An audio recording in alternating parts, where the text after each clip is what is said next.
Ambassador of the Republic of Cuba to Kenya, Her Excellency Inés Foz Fernandez, Charter First of the Sahrawi Arabic Democratic Republic to Kenya, Ala Omar, dear friends and comrades, have a good afternoon.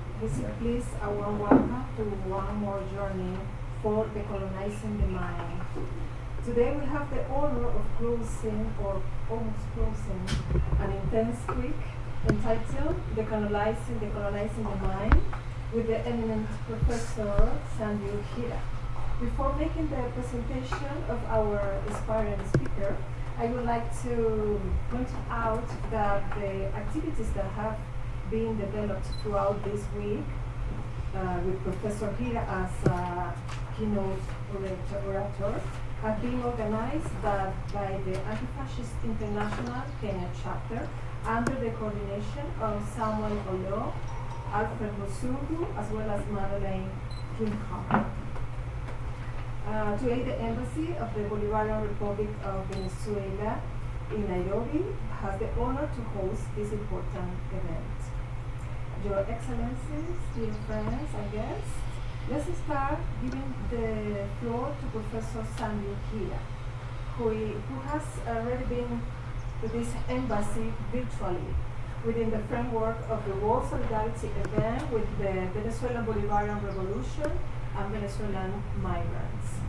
Sandy Hira is a decolonial thinker and activist who serves as the secretary of the Decolonial International Network Foundation and director of the International Institute for Scientific Research in The Hague. Hira has written extensively on issues of history and race relations, including the book Decolonizing the Mind, a book that provides a theoretical framework and practical guidance for dismantling the lasting mental effects of colonialism, challenging Western narrative, promoting alternative ways of knowing, and fostering a new world civilization. Professor Hira, you have the floor. Thank you very much. Thank you. Thank you, Ambassador of Venezuela, the Kenyan chapter of Fascist International. The past week I've been with you on all kinds of events. We had a road trip together in different events. So I'm very honored and pleased to be here. And in this talk I want to focus on the question, where are we now in world history? And what is around the corner? Because everybody who follows the news feel that we are in a world of insecurity and danger. You feel it. And you think that this is related to Donald Trump. It is not. So, because Donald Trump is doing a lot of crazy stuff, the way he does it, you think that our insecurity and danger and all kind of tragic thing is due to Donald Trump. And I will explain to you that that is not true and that there is a bigger danger behind Trump which you don't see in the press and which I will try to elucidate, to clarify. So, in order to understand where are we now in world history, you have to have a view of world history. And basically, there are three views of world history. The first view is the view that has been defined by liberalism, the philosophy of liberalism. And in that view, world history, the world has moved from barbarism, some civilizations in the East, till with the top of world history reach a summit in Europe. Europe is where humanity you got the highest development of intellectual, technological, that is, and then the view is that with the system that Europe has created, capitalism, the knowledge production of European Enlightenment, the social idea of individualism, that system is the end destiny of humankind. So that is how it will be forever. And the conservative Japanese American Francis Fukuyama says, now after the fall of the Soviet Union, we are at the end of history. And 200 years ago, German philosopher George Hegel said the same thing. We are at the end of history. History moves from east to west, and now it's there. This is nonsense. There is no end of history. So somebody is telling you, we know how the world will look like 700,000 years from now, and that world will look like we are now here, and you think common sense doesn't tell you this is nonsense. So to understand that there is no end of history, you have to understand history is a transitioning from the way humans have organized in one civilization to the other civilization. The second view came from the European Enlightenment. There was this school of social justice, a critique of liberalism, and that school was Marxism. Marxism, part of the European Enlightenment, had the same type of philosophy of the end of history, but not capitalism, but communism would be the end of history. So they argued that there are different modes of production, slavery, feudalism, and then you end up in capitalism, and then through a world socialist revolution, you end up in socialism. It has been more complex than that.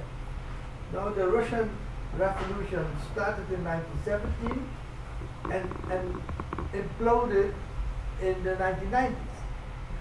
In China, there was a socialist revolution, and now China, 70% of the economy is run by capitalists.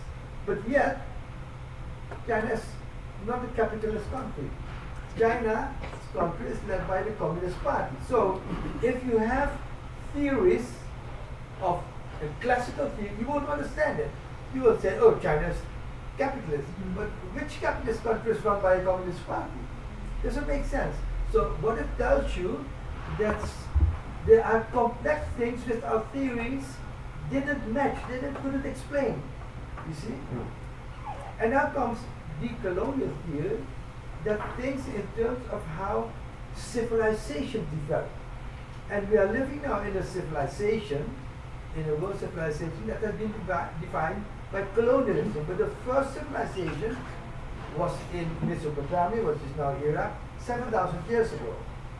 And the civilization we live now in, the colonial world civilization, is only 500 years old.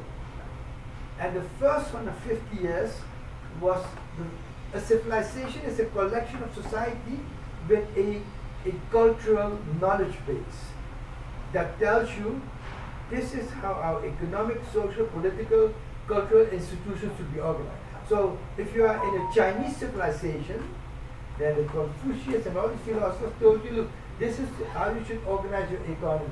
If you are in Islamic civilization, Islam tells you you build an economy based on the principle of Tawhid, one God, and the Ummah, the community of believers, and you set up your economy but without interest. So the knowledge tells you how to organize your society.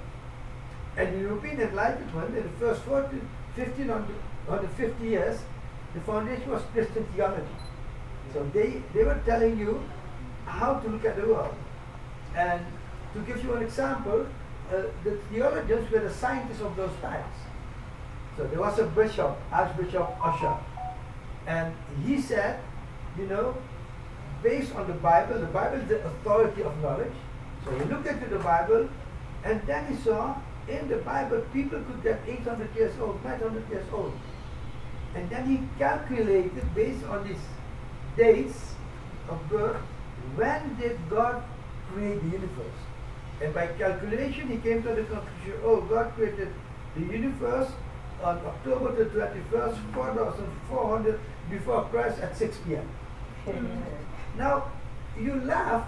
Why do you laugh? Because you don't accept that authority of knowledge of Christian theology. So now, science is your authority of knowledge. So if science comes to you and tells, you know, nobody created the universe.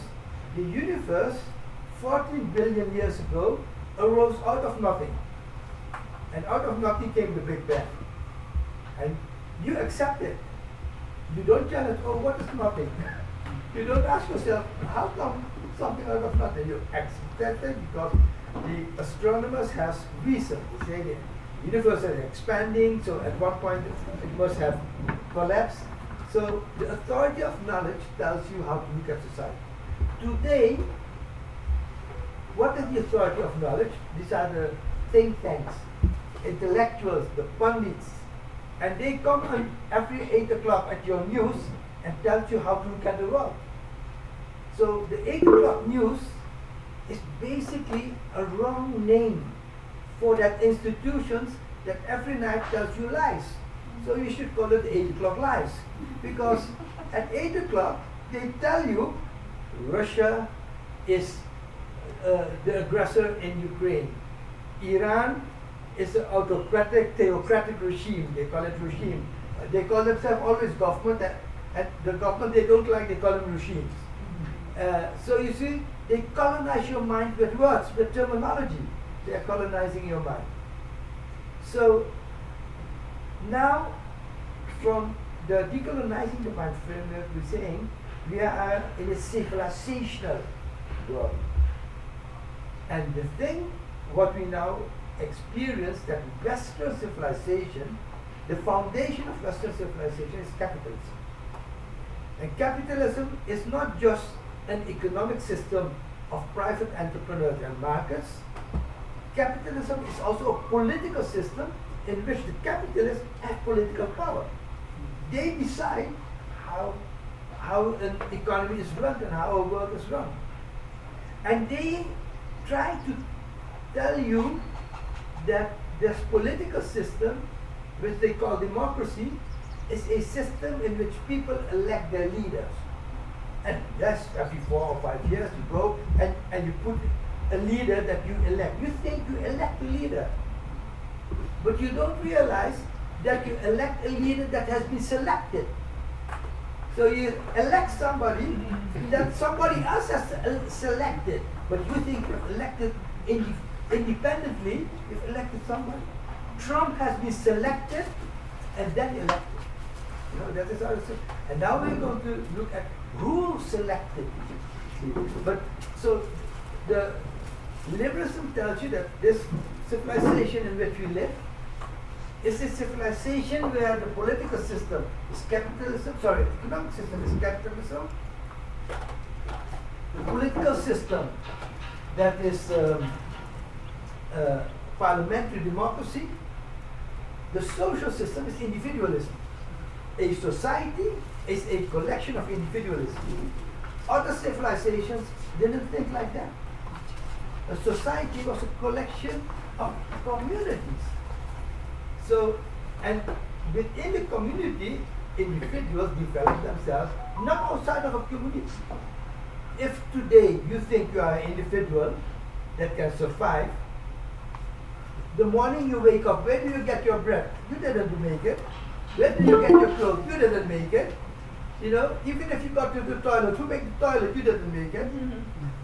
So the idea that you are an individual that can survive without relations with others is not there.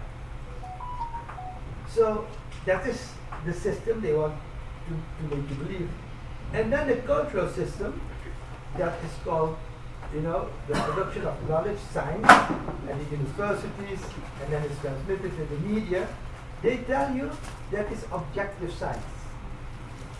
We all look at the world, and then the political analyst tells you, oh, this is how you should look at the world, and they sent it to CNN, and then CNN sent this to Nairobi CNN, and then Nairobi CNN sent it to the village here, and so they control the news and tell you how you should look at the world. That system is in crisis today.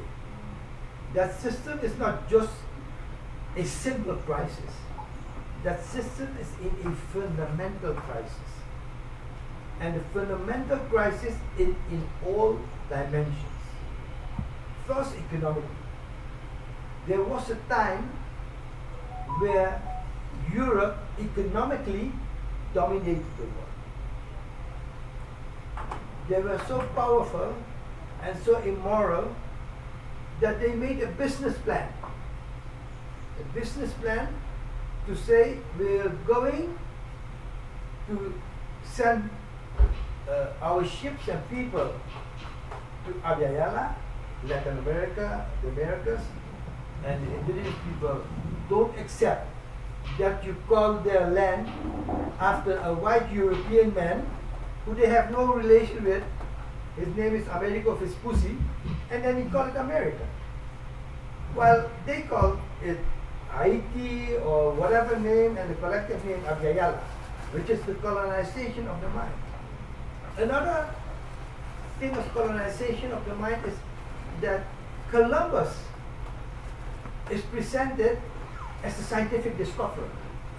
Somebody who was curious to find a route to Asia. So in the school book it said Columbus, the discoverer, came to the Americas to discover the Americas. He wanted to know, what happened. Columbus didn't want to discover anything. He didn't think he would discover. He think he would go to India.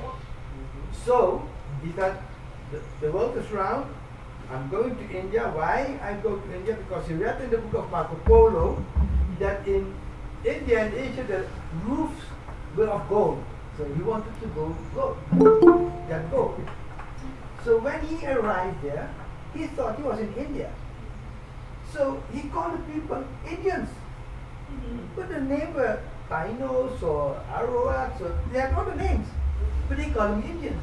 Now imagine that name stick for 500 years. So if you look and you say, oh, the Indians of America, you don't feel embarrassed. You don't feel, you say, yes, the Indians of America. Suppose you were a Taino seeking a route to China, and you come in the Netherlands or UK or Belgium or Germany, and you say, oh, these people are Chinese, because you think you're Chinese. So now in your history book, you say, the Chinese in Holland and the Chinese in Italy, you think, now you feel uncomfortable because you know it's not true. But then they tell you about the Indians, you don't feel uncomfortable because your mind has been colonized, by 500 years of education. So basically, what you see that this kind of information has been produced by scientists, by historians, etc. Now, when I tell you the civilization is in crisis, economically, when they looted, they set up this business plan to set up plantations in Abya, set up forts in Africa, to organize the kidnapping of people there. And they gave them weapons, and they gave them money and what they wanted. And then the collaborators, the black collaborators, kidnapped these people, brought them to Abya, and then they produced the sugar and the coffee and all these things, which then were brought to Europe, where they set up factories to produce them, and they worked for free. The people were forced to work for free.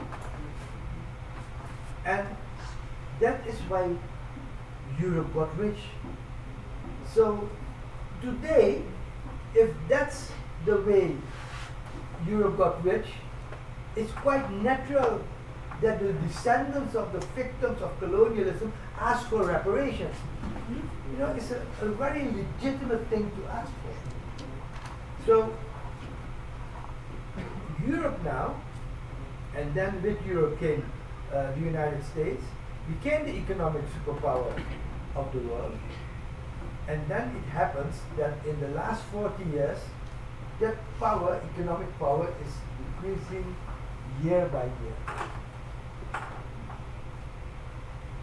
The economy of the United States for decades was the biggest in the world. A few years ago, China became the biggest economy in the world. Unimaginable. I was in China last June. I traveled to China. You know, one of the things that struck me was when I was in China, I went to 4 cities, Beijing, Xinjiang, Nanjing, Shanghai. Is that I saw flats, huge flats. I didn't see one, I didn't see 2, I didn't see 10, I didn't see 100, I didn't see thousands, I see tens of thousands of flats. So whenever you come to a city, you see only flats. What does it tell you? It tells you that one basic need of human beings is housing, that apparently the Chinese have found an answer to it. And you, with your eyes, are not accustomed to seeing thousands of flats. You ask yourself, how do people live? Is it small? Well, an average flat is 80 square meters, which is quite good for even in Holland, maybe less than 80 square meters. And then you think, so many people, there must be a lot of environmental thing, because I read China, Beijing, you know, so much smoke and smog, etc. Apparently they have found a solution for it. Half of the cars are electric cars. When you are at a fire that you see only green things, they found solutions for ecology. They found solutions for basic needs of humans. They found solutions for economy. The absolute... In the name of the Father, and of the Son, and of the Holy Spirit. Amen. Oh, okay. Our Can I Father who continue? art in heaven, hallowed be thy name. Thy kingdom come, thy will be done on earth. Hello, can I continue? All right. So let me continue. So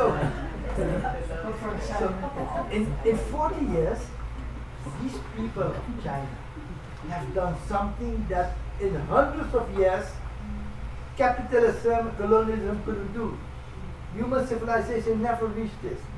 So you see, when you talk about the rise of China, you must understand that it's not just an economic rise. Let's say 10, 20 years ago, if you have something made in China, it was best quality.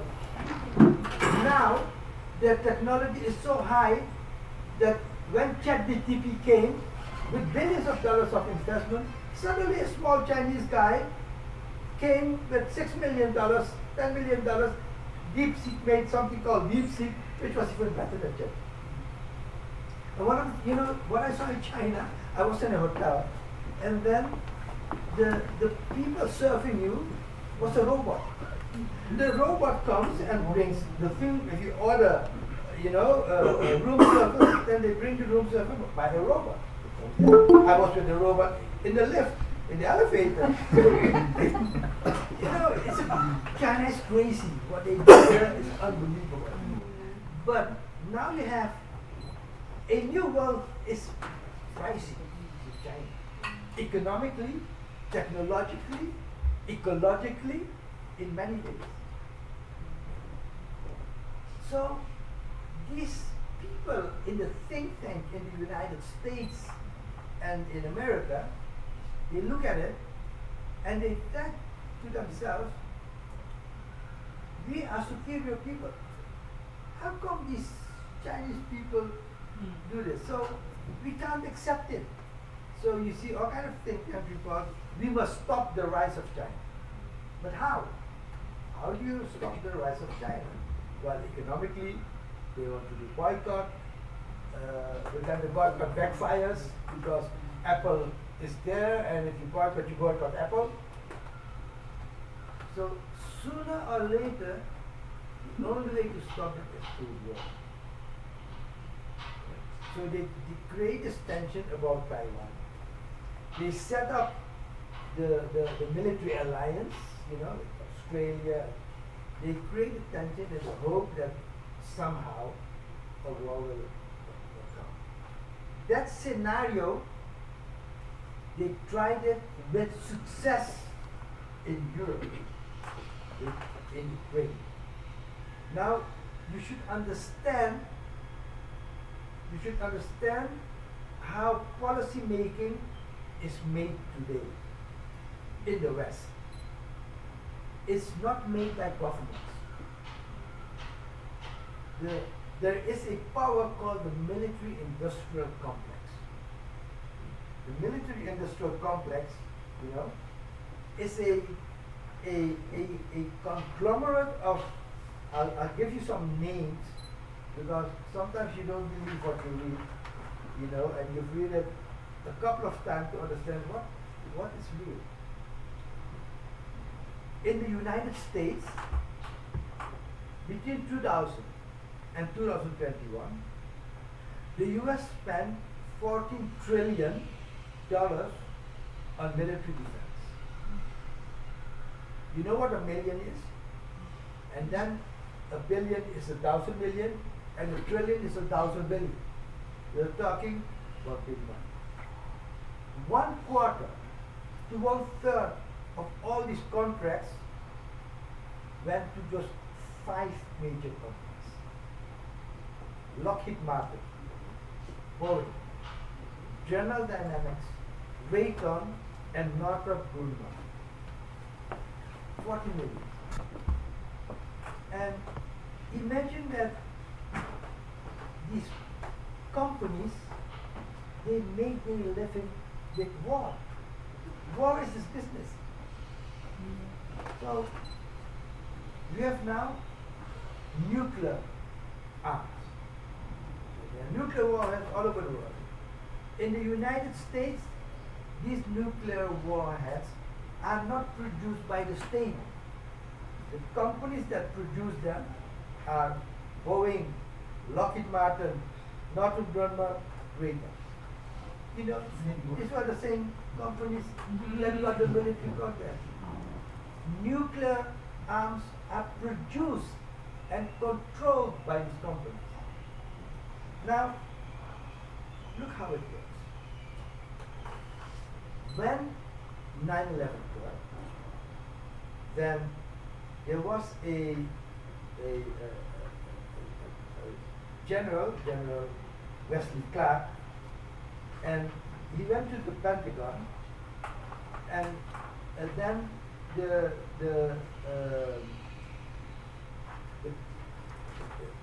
people who used to work for him said, you know, they have a paper, and in that paper they said, now is the time. With 9/11, now is the time to topple 7 governments in 5 years. And the plan was set up with Israel. And the 5 countries they wanted to topple was Iraq, Syria, Lebanon, Libya, Somalia, Sudan, and finally Iran. That was a plan. In 5 years. They didn't mention 5 years, but they did it in Libya. They did it in Iraq, you know, and they did it in Syria. It took longer than 5 years. But imagine, this plan was never discussed in elections. You don't even know that it exists. It's not on the 8 o'clock lines. You don't see it there. So what happens now is the decision making is not democratic at all. There's no democracy in everything that they call democracy, but there are people who earn their money with war saying we are going to topple the government, which means war. Now, the biggest problem for the United States to conduct war is Russia. Why? Russia has more nuclear warheads than the United States. They have 6,000. The United States have 5,500. So for them, Russia is a big problem. If somewhere in the world you want to control the world militarily, you have to deal with Russia. Now, with the fall of the Soviet Union, it became an opportunity. The Soviet Union consisted of 15 republics, and all these republics disintegrated. But within Russia, there are also different nationalities. So then comes a guy named Brzezinski, National Security Advisor of Jimmy Carter, Democratic Party. Right? So don't think there's a difference between Democratic and Republicans. Same, the military-industrial complex controls both parties. The problem they have is with Trump. I come to explain why. So Brzezinski wrote a book to tell you how are we going to control the world. And he said, the biggest thing is Eastern Europe. We need to make sure that we encircle Russia with military bases of the NATO. While Gorbachev and Reagan had concluded, that NATO wouldn't expand. NATO was like this. But in the military-industrial complex, where the decisions are made, they said we're going to encircle. And the biggest one is Ukraine, because Ukraine has the strongest army. And Ukraine has a Nazi factor. The Nazis are very strong in Ukraine. So they have their natural partner, the Banderistas, they are called. Natural partner for the military industrial complex in Ukraine were the Nazis. And the idea is, if we now encircle Russia, we create this destabilization in Russia, our goal is to make Russia disintegrate. And our goal is, if we don't succeed by internal dissent, we'll do it by military means. So we're going to attack Russia. And how would they attack Russia? So there are many interesting studies, When I wrote this book, I took 12 years, studied a lot of things, different disciplines.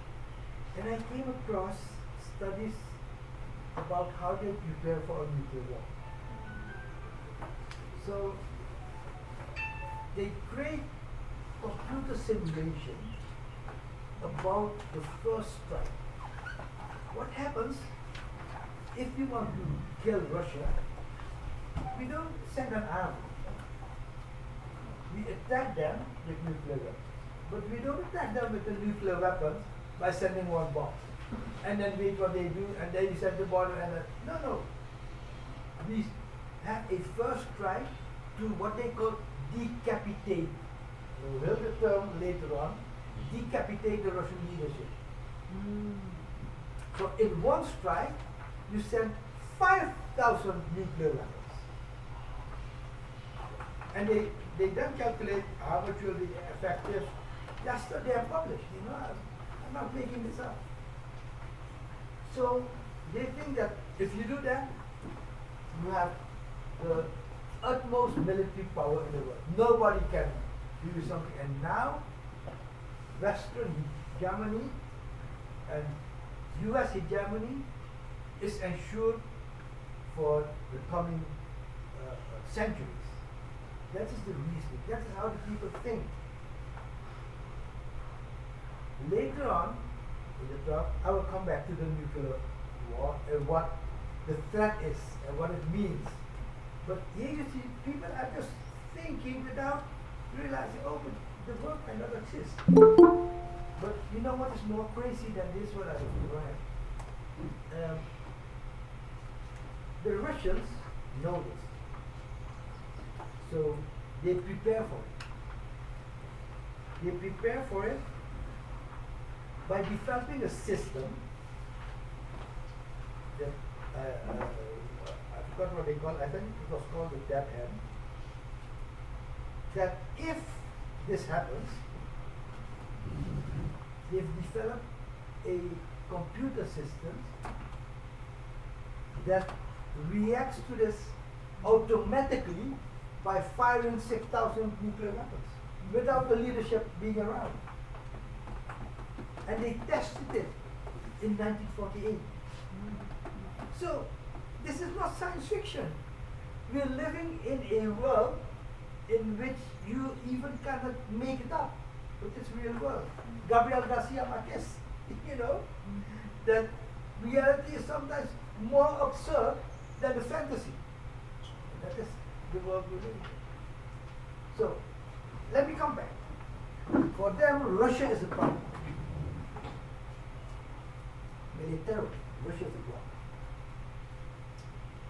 So these emperors, who are not chosen, who are not visible, you don't know the names of the people, but they do the strategy. They look at the world and say, okay, China is one problem, Russia is one problem, and they look at the region. And now they look at Latin America. And the biggest problem is Cuba. The Cuban Revolution has, since the beginning, been one of the biggest headaches of the emperors of the United States. Why?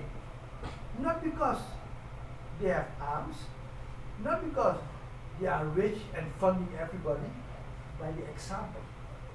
Just the example of Cuba.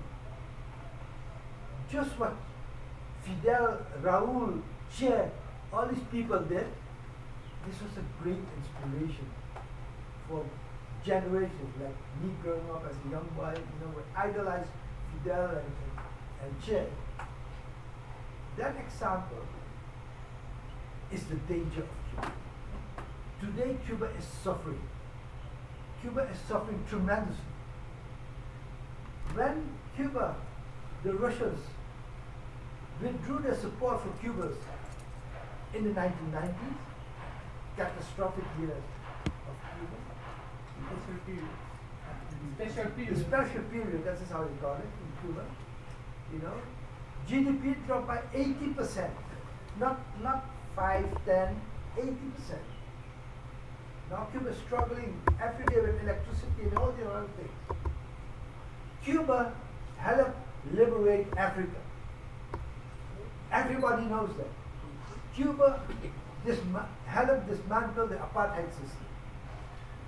And today, I wonder what this Africa does for Cuba. I mean, the West came and looted your resources. Cuba came and helped and didn't take even one diamond and left so many lives. Africa owes Cuba. The world owes Cuba. And yet, in this period, there's no support for Cuba. And that is something we need to call on the governments of Africa, to say this should be a shame that this isn't done. So the example of Cuba is what the emperors doesn't like. And then come Hugo Chavez. There have been different leftist governments in the United States. But the difference between Chavez and Lula is that Chavez is carrying out a revolution, a fundamental change in the social, economic, political, and mental structure. Lula did good work, social democratic good work, but was not able to carry out a revolution. Doesn't mean that because he isn't able to, he did bad work, but just to say, they come and go. The left comes and goes. But the amazing thing about Venezuela they have elections. They come to, this is a revolution by election, not by selection. It's a revolution by election. They have 26 elections in the past 20 years. They lost some, the majority they won. How did they win? How did they win things?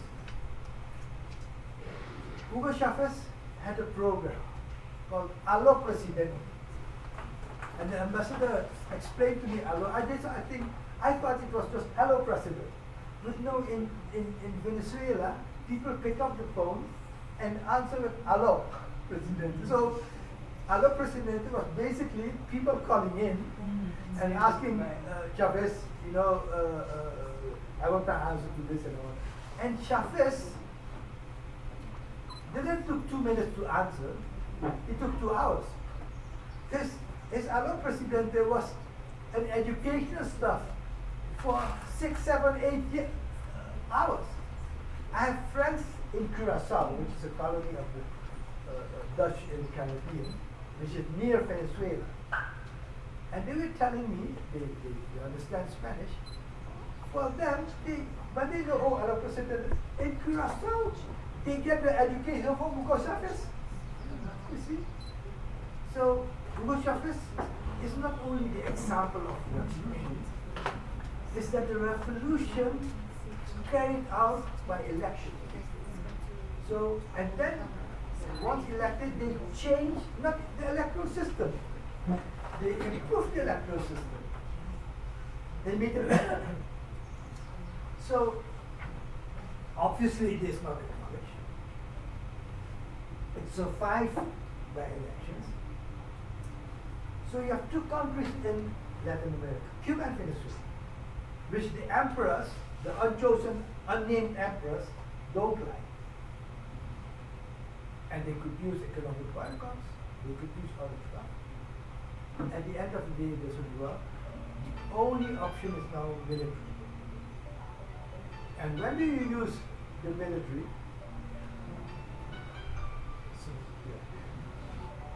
So, when do you use the military? When all the other options didn't work. Economic boycott didn't work. The media didn't work. So, now, when we see US warship with nuclear weapons on the coast of Venezuela, it's not an incident. It's not by chance. It's not that somebody said, okay, now we are going to do it. It is by strategy that they say, we tried to topple Chavez with the coup d'etat, it didn't work. We tried to topple them through elections. We elected a president, which we selected, we selected him, and then we elected him not by the people of Cuba, we elected him in Washington. So the election took place in Washington. But the crazy thing is that Washington, once we elect them, we accept you as the true president of Venezuela. The only problem is, if I want to go to Venezuela, I can get a visa from Rwanda. Why don't? So reality and fantasy mixed there. There's a fantasy of a president. This is presented as a reality. All this didn't work. Final thing is decapitation. That is the final. Now you might think I'm making things up, I'm being pessimistic, etc. So let's go to Venezuela, where now this policy has been carried out in the past years. So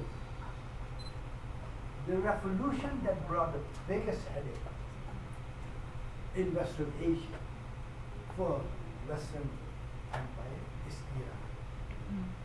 Now, those of us, like me, growing up as a revolutionary student with Marxism and anti, for us, at that period, we see religion as something reactionary.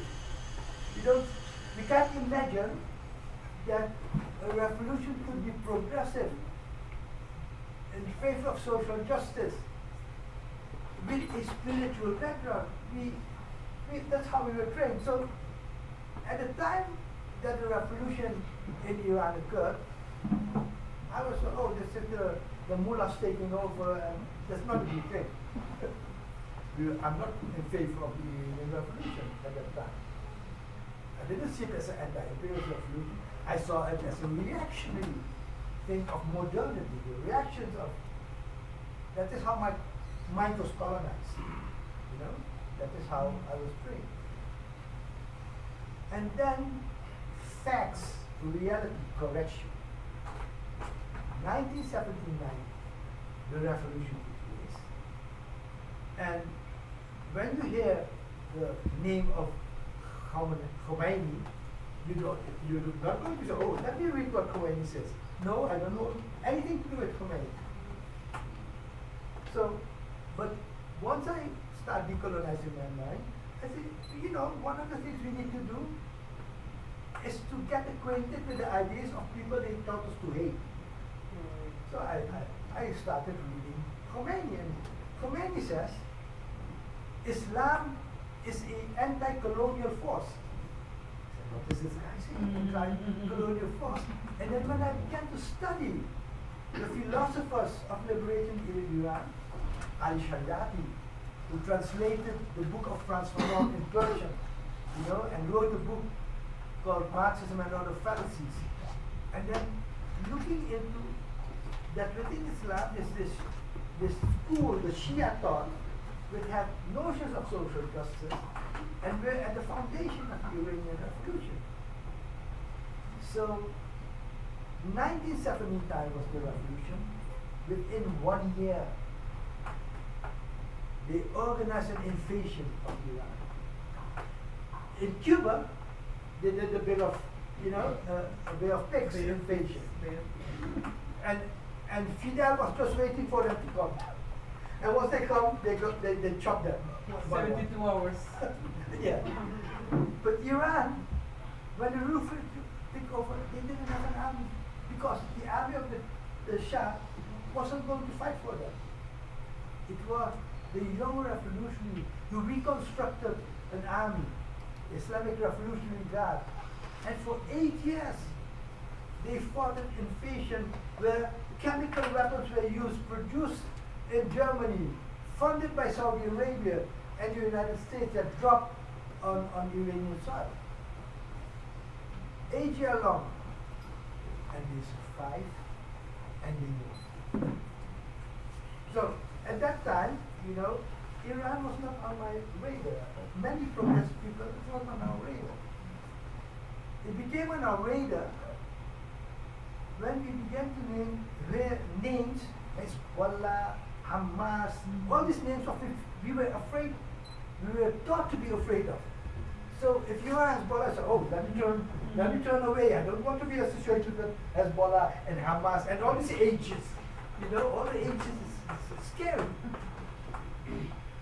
So, but then, Palestine was always on our mind on the anti-imperialist struggle from day one. But the anti-imperialist struggle with Arafat, whenever we see Arafat, we're excited. This is a man who fights Israel. But the other reason we liked him, he was like us, socialist, secular. We didn't know that he could also be non-secular, religious, and imperialist. So when we see now that the fight against Zionism comes from people who are religiously inspired by a religion which we were being taught is the religion of hate. We were taught to hate. We were taught to hate Islam. So, especially if you're Christian or you're secular, you don't want anything to do with this. Until when the genocide started in Gaza, we see before our eyes things happening which we cannot imagine. And we wonder, why doesn't anybody stop this? Why is it going on every day? You can hear 10, 20, 30, 80 people shot and killed every day, not one day. And you see the horror on which the Palestinians live, and you ask yourself, who's doing nothing? So the day when they attack Iran, and Iran attacked, shot bombs to Israel, the day when everybody do a clap. And it lasted 12 days, and you wonder why did they stop? Why didn't it continue? You know? That is the feeling, that change of view of Iran as they enter imperialist force. As in the recent days, those who have been studying the Iranian Revolution for longer knew that this was going on. So what you see, the empire said in Eastern Europe, is Russia we have to tackle. In Asia, China we have to tackle. In Latin America, it's Venezuela and Cuba we have to tackle. In Western Asia, ultimately is Iran. Now, what does it mean to tackle? Tackle means to topple. That is to tackle. We topple these governments which we call the machines. So how do you topple a government? So a government that does not have popular support is easy to topple. Let's take Syria. They have been fighting Syria. They were supporting Hamas. They basically, when they rallied the forces of Al-Qaeda forces, they sent in to Syria an average Al-Qaeda fighter funded by Qatar and Saudi Arabia gets $2,000 per month. An officer of the Syrian army gets $50 per month. How long do you think this guy will fight for his country? Sooner or later he will collapse. In Libya, Gaddafi did a lot of good things for his people, but the popular support was not there. If there's no popular support for a government, which could be for many governments, but governments with a popular revolution, the popular support is organized through education. Cuba educated the people. If Fidel gives a speech of 7 hours, you still are on your feet and listening. You don't go away. You have to be, even I don't know how they do it, but anyway they listen. Hugo Chavez is talking for 8 hours. Okay, you could go to the toilet and still listen, but the education is there every day. I remember one of a friend of mine was saying Chavez had a program on oil. What is oil? How do they get oil? How do they refine it? So it was an education in geology. So just after that, every Venezuelan knows, we have oil, but what does it mean? They are educated, and uneducated people you could manipulate. Educated people you can't manipulate. So the strategy when they attacked Iran, which was shocking. Why? Because you didn't expect that they would attack Iran. You don't expect things which we see today. Today we see everything and we wonder, how is this possible? They killed Soleimani, how is it possible? They go and kill Ismail Haniyeh, during a presidential inauguration. How is it possible to kill so many? There's no limit anymore. But who decides? Who takes a decision?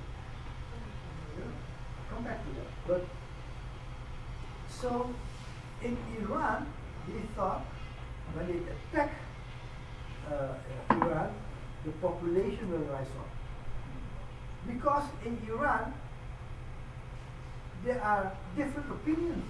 There are people in favor of going to the West, there are people in favor of boycotting the West. There are different opinions there in Iran. So they thought once we attack, all these pro-Western people will rise up and support. The reverse happened. They united. And the most shocking thing was this. The intelligence was organized for decades. And through the intelligence, they already had known where people were, where they lived, etc. And when they killed all these generals, the younger people were in shock. For 8 hours, they didn't know what to do. So when this old wise man, Khamenei, stepped in, their supreme leader started appointing the commanders to replace, who then started the defense, and within 8 hours, this is the guy who saved Iran. Their leader saved Iran. People united around their leader. And when the war was over, at one point in time, he challenged all the others by holding a mass meeting in Tehran. Let them come and bomb us. They wouldn't dare anything. So Iran is a big headed. So now, the question is, how is the empire going to react to all these developments that they see in different worlds? They see the different resistance against the rule.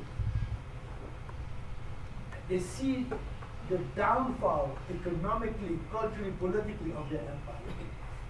And they decided our option is only military. We are not going to use Mickey Mouse films, to use all kinds of mental indoctrination. It doesn't work. So the military power is here. Who decides on what military action to take? You might think that in a democratic society, the parliament votes for a bill to go to war. There are wars going on without any parliamentary approval, not in Europe, neither in the United States. No parliament discusses it. They just go to war. So they militarize now society. If I were to tell you that now the streets of Chicago or Washington is not going to police by the police, but by military, you would think I'm crazy. An African American say, how can you say that? It's being done before our eyes. They test it and see it works. You know? They put up Guantanamo without any trial. People are there, and all these democratic thinkers who should be saying, oh, the separation of power, you know, what is not there. So the fact that you can go beyond all these rules and regulations and take decisions, the only problem you have is that if you select the people to be elected, the system might work like this in the United States. If you have money, you can be elected without being selected. If you have money and you are a cowboy, you are immoral, uneducated, you know, you can be elected. You have no civilization, you don't read books, you can be elected if you have the money. Only if you have the money, you can be elected. But if you have been elected with popular sentiments against the war, which Trump was elected, but not selected initially against the war, then he comes to power, and I'm going to put Ukraine within 24 hours. It will stop. He comes to power, and then the emperors of the industrial military complex tells him, God, you know, we have a role for you. Although we didn't select you, but now you've elected, you have to act as if we select you. And if you don't act as if we select you, you will get in trouble. So what is the first trouble? We tell you Zelensky is our guy. Your base tells you Zelensky is not our guy. So you think, you tell these people of the military industrial complex, you know, in fact, Zelensky, I'll humiliate them and then I'll show you who's strong. You do your show at the White House, Zelensky bends, goes back, and then a day after you have your show, you come there and the people tell you, okay, now's enough. Keep sending the money there. Keep sending the weapons there. There's nothing you can do. Because now, if you think you will be on that road, you know the first shot you got in July in your ear, the second will be in your neck like happened to this guy yesterday or 2 days ago. So people will be killed because they stand up to the military-industrial complex, although they are right-wing. Because, and let me give you the example of Qatar. We all follow the news, right? But you might follow the news, but that doesn't mean you understand it. That's the difference. You see the lies, but you don't know how the lies works. So now what happens? You see an attack on Qatar. And then Qatar, is that not a place where Trump went and then he got a $400 million plane for Qataris who said, I'm going to feed you to trillion? Is Qatar not an ally of? That is what we think. And now suddenly, the whole military defense of Qatar is under the control of the United States. The air defense, they are the biggest military base, CENTCOM, which operates all in Western Asia, is in Qatar. The Qataris think the United States is going to protect us against Iran because we have the Shia-Sunni conflicts which we, encourage. So it's against Iran. You don't expect that the United States will attack you. Now what happens is, when this happens, then the press secretary of Trump comes, and you might have seen it, and say, Trump was against the attack. And you think Trump is lying. He knew about it already. Guess what? The Prime Minister of Qatar is telling what happened. And there are military analysts telling what was happening. The Qataris invited Hamas from Turkey to come to the negotiations, of which Trump said he might have struck a final deal. And now Trump is saying, this is the last deal. So you think Trump is behind the whole thing. Now, the Qataris invite these Hamas people, and the Israeli, with the American military-industrial complex, not the politician, decided not only Iran, but Hamas will be eliminated in its core. That's the decision they have taken. So they said decapitation, we'll do that. So they loot this guy in, Trump is looting him, and Trump didn't want to kill the Hamas. But the military industrial complex of the United States that Israel wanted to do. So what happened? One military analyst, Scott Ritter, is saying this happened. A general from the United States flew to Israel to coordinate the attack.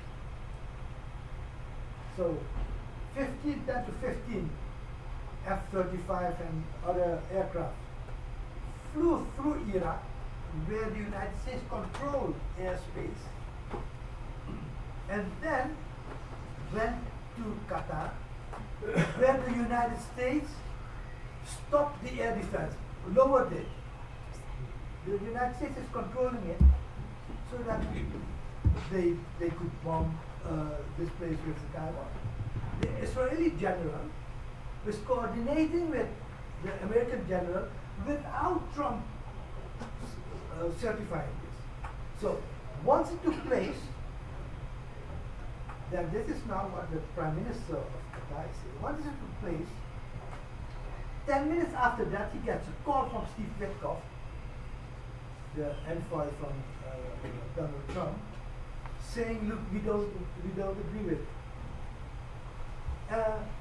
So he's saying, Trump saying, yeah, we want him. Yes, he doesn't say we want him afterwards.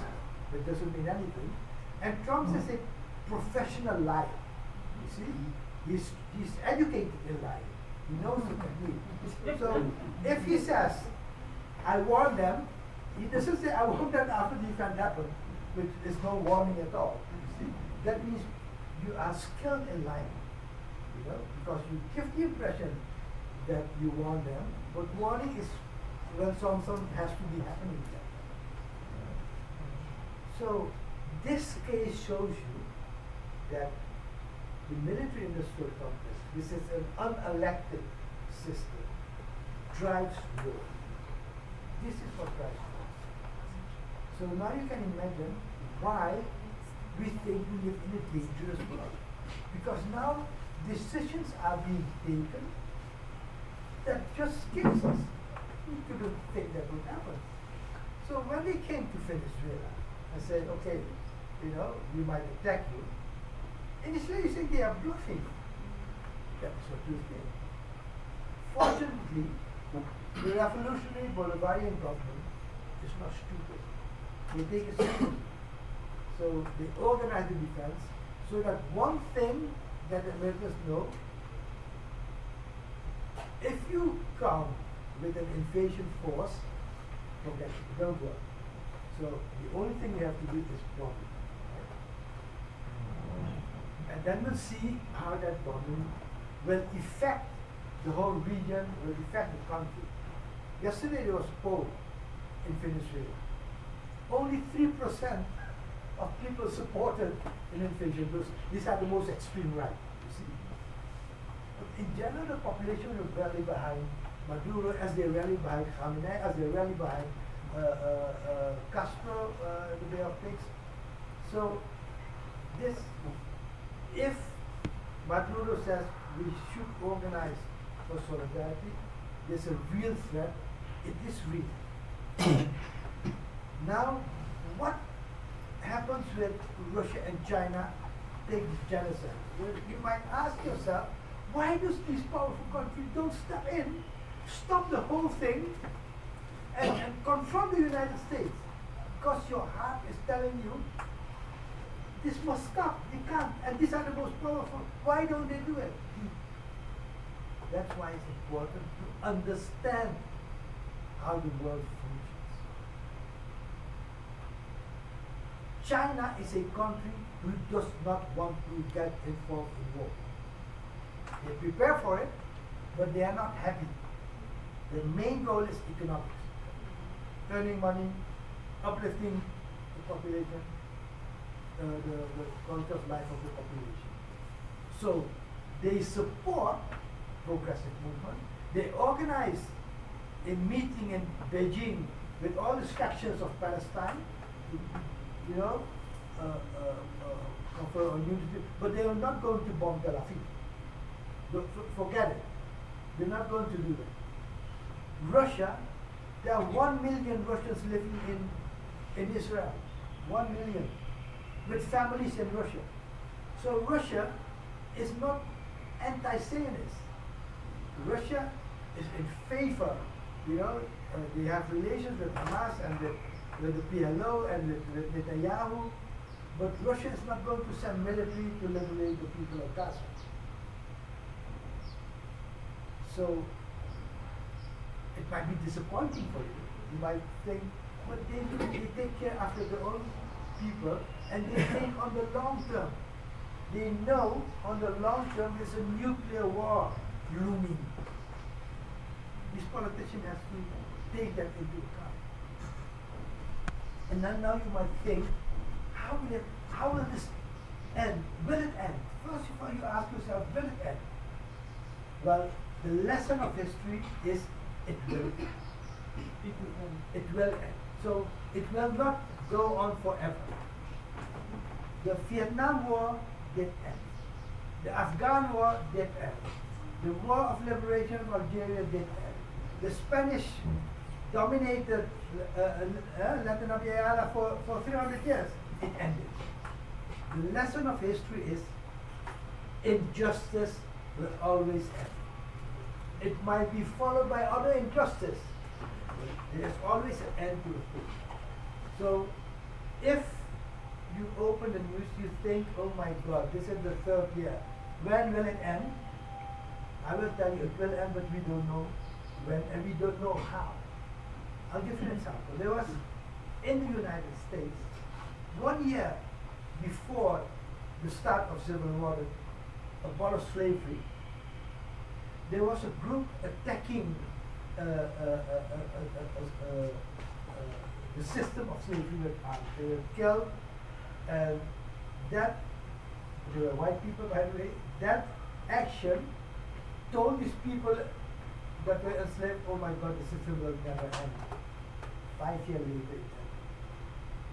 ended. In 1914, you had the Tsar in Russia, the Ottoman Empire, the Habsburg Empire. All these emperors were there, and they lived their life in the confidence that they will be there forever. 4 years later, we were all gone. So we must understand that history tells us that there's not perpetual, you know. So the question now is, how will it end?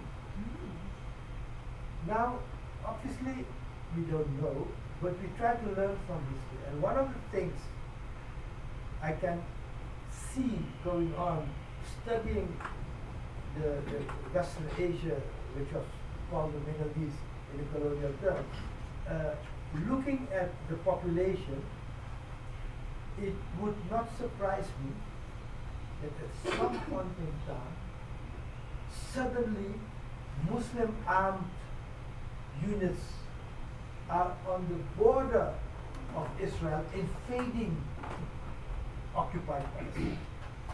Don't think that this is not possible. There have been petitions on the internet for groups assigning as volunteers to invade Palestine. You don't hear anything about it, you know, in the news, in the 8 o'clock lives, you don't hear it. So that could be one thing. The other thing is that Israel is so confident that they are winning. All things, the military industrial complex, they are confident. Look, we kill this, we do that, we do, and nothing happens. That they think they could go on and on and on. They tried the first attack on Iran, they didn't work. If they do a second attack on Iran, which is on their mind, things are different. The Iranians are prepared. Not for a 12-day war. They are stockpiling now ballistic missiles. Every day they are producing. Under the ground. Under the, you know. So there's a stockpiling for the new war. And if they attack Iran, that's the end either of the world, because that will might end in a nuclear disaster, and a nuclear disaster is that Israel has 90 nuclear weapons. And they have a policy called the Samson Action. The Samson option is named after the biblical figure of Samson, who pushed away the walls that killed him and all his enemies. So this option that we bomb you, it will be the destruction of Israel, but also the destruction of you. That option is there on the table, and every politician in Iran knows it. So we live in this dangerous world, you know, and the only solution is that the revolutionary governments in the world need the support of the people of the world. That's why the work of the anti-fascist chapter in Kenya or in the Netherlands or wherever is so important. And it's important because we are educating people for liberating their mind in order to, we need to transform solidarity into a peace movement. It's not only solidarity movement, it's an anti-war movement. Because once the nuclear world is there, and I will end on that note, you cannot imagine it. But there have been many studies done on the question of what will happen if we end up in a nuclear war. Because the nuclear war is not one bomb today and tomorrow, the nuclear war is all of the movement, right? So obviously the first is that all the millions of people will be killed. But how billions of people will be killed is something they call the nuclear winter. What is the nuclear winter? All these particles of radioactive material, after people have been killed, goes on into the sky, blocks the sun, so that's why you will get a winter. Blocks the sun, you have radio, and not only at the place where the bomb was dropped, it goes all around the planet. And that means that animals and plants and so can survive. And humanity can survive. And they will be dead because of hunger, because of diseases. The bomb is just the maybe 100 million or 200 million. But the others are billions. And if you know that these people have been exercising about it, they have been thinking about it, then you see how important it is that we become active in changing the world. It is, you can't say for now, I'm going home, I eat my breakfast, and tomorrow I wake up. You have to think, oh my God, we're living in a dangerous world. Don't be scared of being active. Be scared of being not active. That is what you should be afraid of. Not being involved is the fear. Being involved is the beauty. You know? So I don't know. Thank you for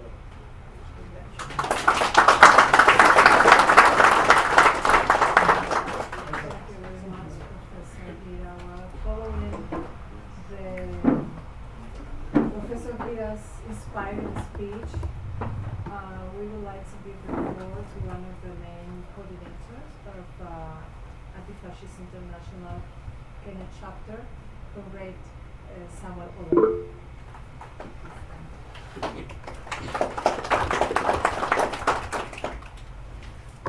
Ambassador of Bolivarian Republic of Kenya, Her Excellency Ambassador Hernandez Esperanza Morales, Ambassador of Cuba to Kenya, Her Excellency Ambassador Highness Force Fernandez, Ambassador of Sahrawi to Kenya, His Excellency Ambassador Ala Omar, scholars, scientists, Gen Zs in the building, Gen Zs, Communist Party, Kenya, recognizing of the mind, Professor Sandy here, all protocols observed. Comrades, good afternoon. Good afternoon.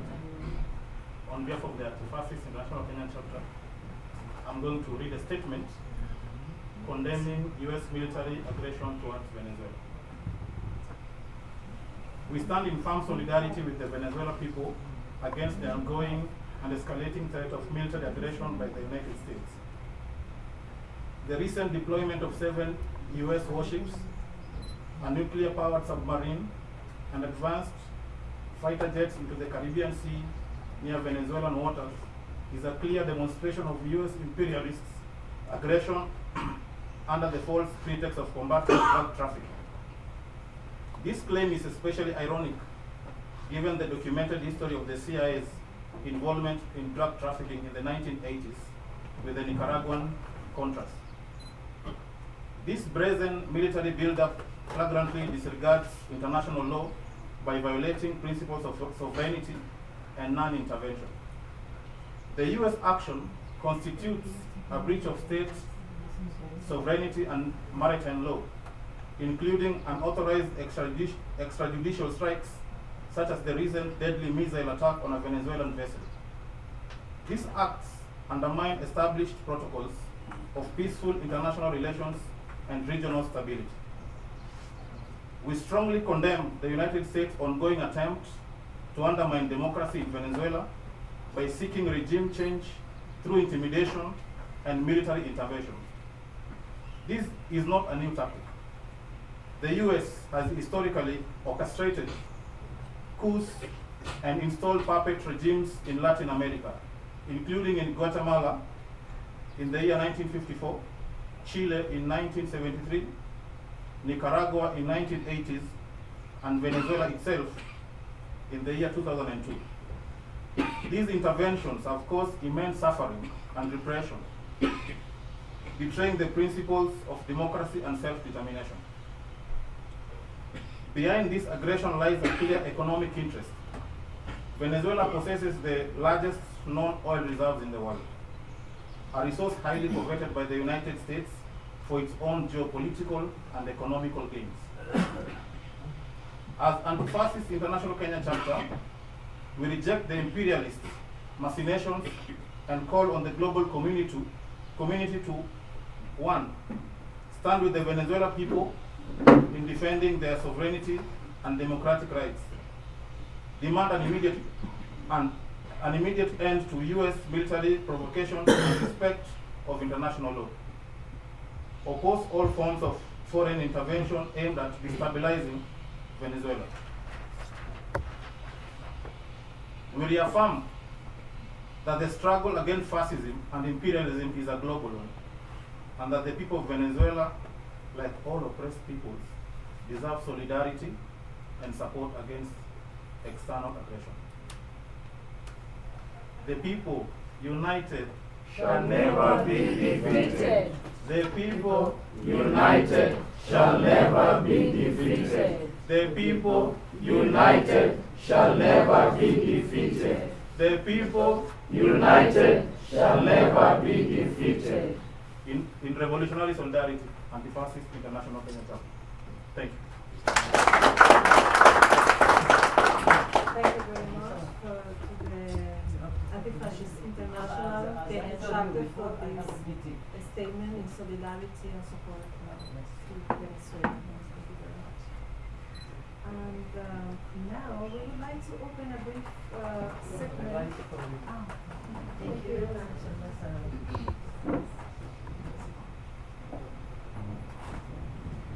Well, I was saying that I would like to open a brief segment for inviting you to make questions and comments on Professor Hira's lecture. He will be very happy to answer you. And please, we would appreciate that your questions are concise and only one question per participant. So the floor is for you.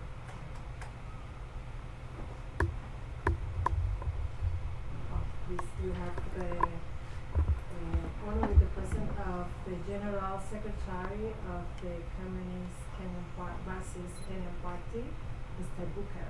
Thank you for coming. Thank you. I have one precise question and one theoretical question, since you presented the praxis and the theory. So my first question was on, you mentioned about China. And you've said that China is only interested to advance economic development, particularly for its people. And I agree with you on that. But how does that affect, now that we are living in a dangerous situation, just like we are living in a dangerous situation during the colonialism? So when we talk about CPC, on the general principles of international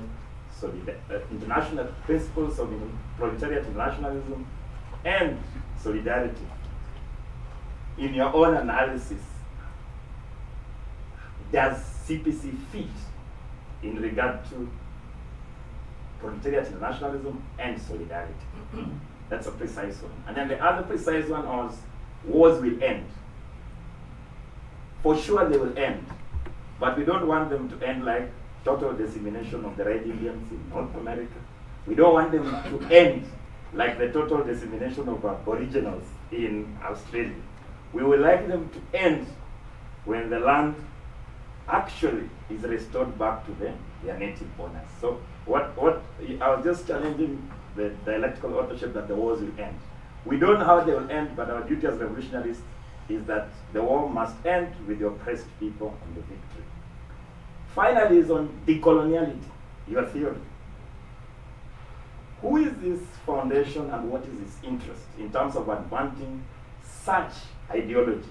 And your ideology of decoloniality, is it to unite the oppressed people of the world against imperialism, which you deny in your analysis, that capitalism, imperialism is not the highest state of capitalism. You also deny in your theory on the concept of class struggle that we are not reigning of the fights between the haves and the have-nots. So as you advance your theory of decoloniality, are you uniting the global left, the global anti-imperialist left, or you are segmenting the anti-imperialist camp? Yeah, thank you for your questions. It's not one question, but a series of questions. It's fine. So let me start first with the CPC, the Chinese Communist Party, and my view on it. As I mentioned, the guiding principle in China is how to alleviate the Chinese people from absolute poverty. And so their focus was how to create an economic system in which you use entrepreneurship, markets under the guidance of the 5-year plans of the communist parties to achieve this. So in order to do that, they had to be pragmatic, not theoretical, pragmatic. So theoretically, Deng Xiaoping argued that the market has not been specifically a capitalist history. It was before capitalism. So that is their theoretical rationalization, and arguing that it doesn't matter whether a cat is black or red, as long as it catches mice. So from a practical point of view, they look at the aim rather than the theoretical things that lie behind it, which is a sound strategy has worked in China. But how does it affect international solidarity? So internationally, China's line is in favor of de-escalation and peace. That is their line, because that is the best climate to achieve economic development. So that is their line. From a perspective of solidarity currently with the people of Palestine, you would expect that China would halt all economic interaction with Israel. But they still trade with Israel, and they are an important trading partner with Israel. So you see that it's quite complex in terms of how the international policy works and how pragmatism works. And then the second question about class struggle and the view of human societies through the prism of class. Yes, there are classes. In every civilization, there have been classes and there have been injustice. Injustice is not from colonialism. Injustice have been there in every civilization.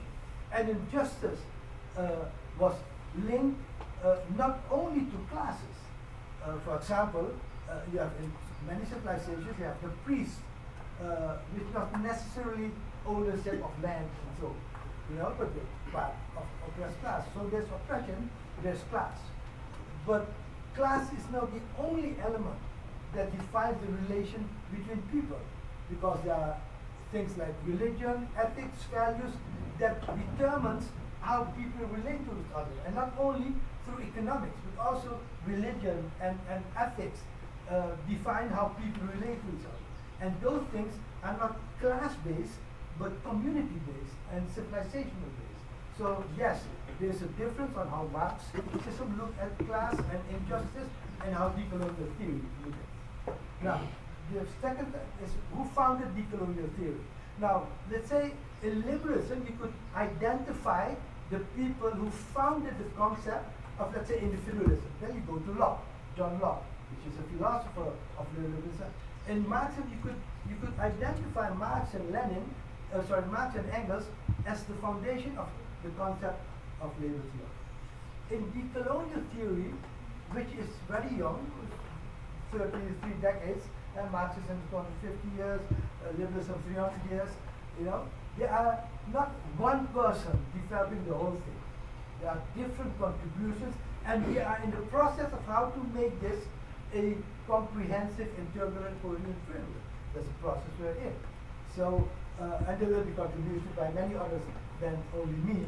And before me, there were many others who have done made contributions. Started in Latin America with Enrique Dussel, Albaciano, Roberto Mignolo, etc.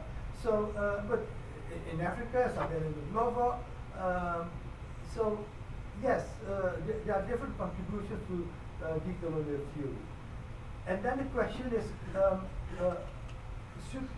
should we have a theoretical framework that defines or unites the left?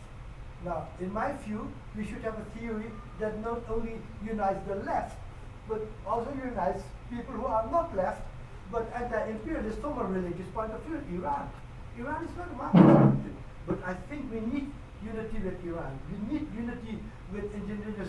In Bolivia, it's based not even on Marxism, although it's called Movement for Socialism, but it's based on indigenous philosophy. So also those philosophies who are not Western and not secular, we need to unite with them because we want to build a pluriversal world and where there's place for a divergency of opinions.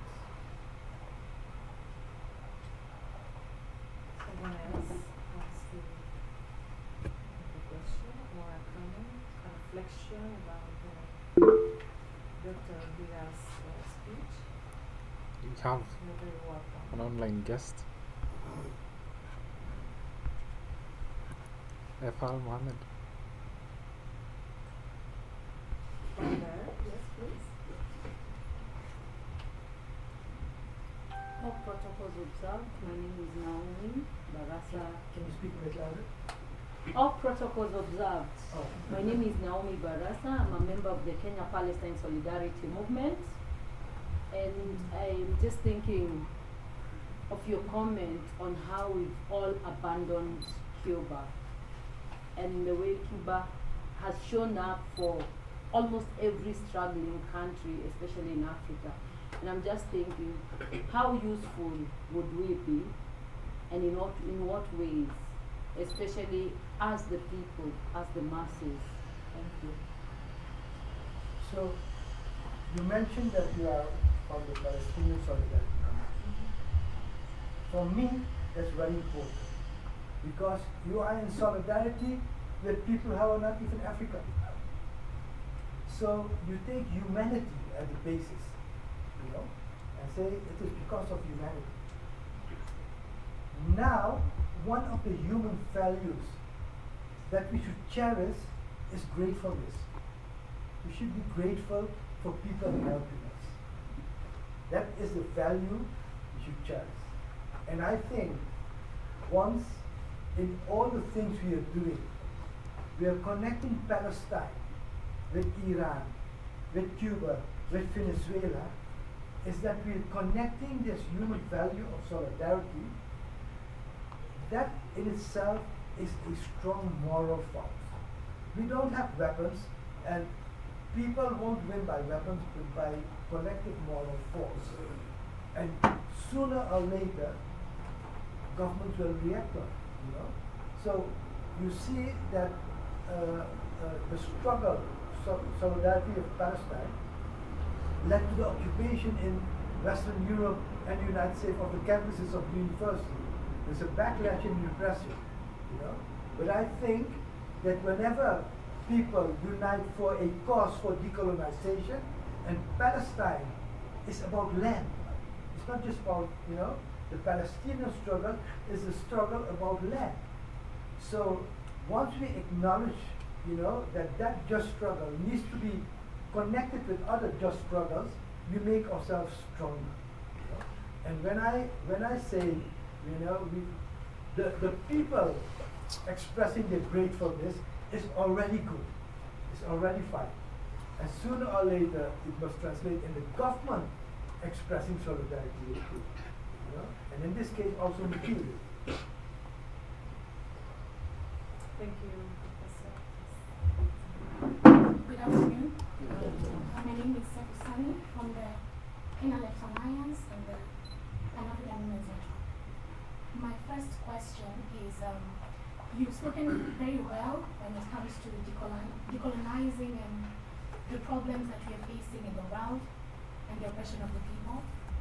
but then we've not taken, or we've not been able to take the next steps on what is to be done. So we've been able to analyze everything, but then there's nothing on what is to be done. Sure. So my question to you is, what is to be done? Because the best way to predict the future is to create it. Secondly, I want to also ask, my question is also on China. And of course, this has been a very big debate when it comes to the left. So we've spoken about China being led by a communist party, but I think a lot of times we tend to stay away from the capitalistic tendencies that are ongoing in China, even when they are being led by a communist party. For example, you talked about Cuba and the support that they gave to Africa during that time, the Battle of Kitagina Valley, and many other battles. But what happened is that Cuba was able to help Africa without taking a dime of its minerals or of its other resources. But that is not what is happening in China, and especially in the relations to Africa. So how do we criticize that government or regime that is going on in China, even when they're being led by a communist party? And finally, when you're speaking about colonizing the mind, there's an African scholar who is renowned, Gugi wa Thiong'o, who has written a lot about colonizing the mind. What is the intersectionality of what you're saying and what he's saying? You spoke about whitewashing and white civilization when we started, but then you only started at whitewashing and white civilization, missing the point of there's a reason why the whitewashing has happened. There was a civilization before that, which was the African civilization where most of these things are coming from. So what is that intersectionality of that work of Gugi wa Thiong'o and this work? Thank you. Three important questions. Let me start with the first question, what is to be done? So, my argument, one critique of me on decoloniality is that it has been too much about epistemology and philosophy. I argue we need to have a decolonial economic theory, a decolonial political theory, decolonial social theory, decolonial cultural theory that gives you ideas of how to change the world. So let's start with economic theory, right? Decolonial economic theory. So when we say we reject the colonial economic theory from liberalism and Marxism, we reject that these theories are guidelines. Where do we look for other economic theories? And then we see, oh, but other civilizations already have economic theories. Islam, Buddhism, China, they already developed ideas. And the discussions that took place here is that economic theory is not about optimal allocation of resources as the definition is in a liberal economy. It's about justice.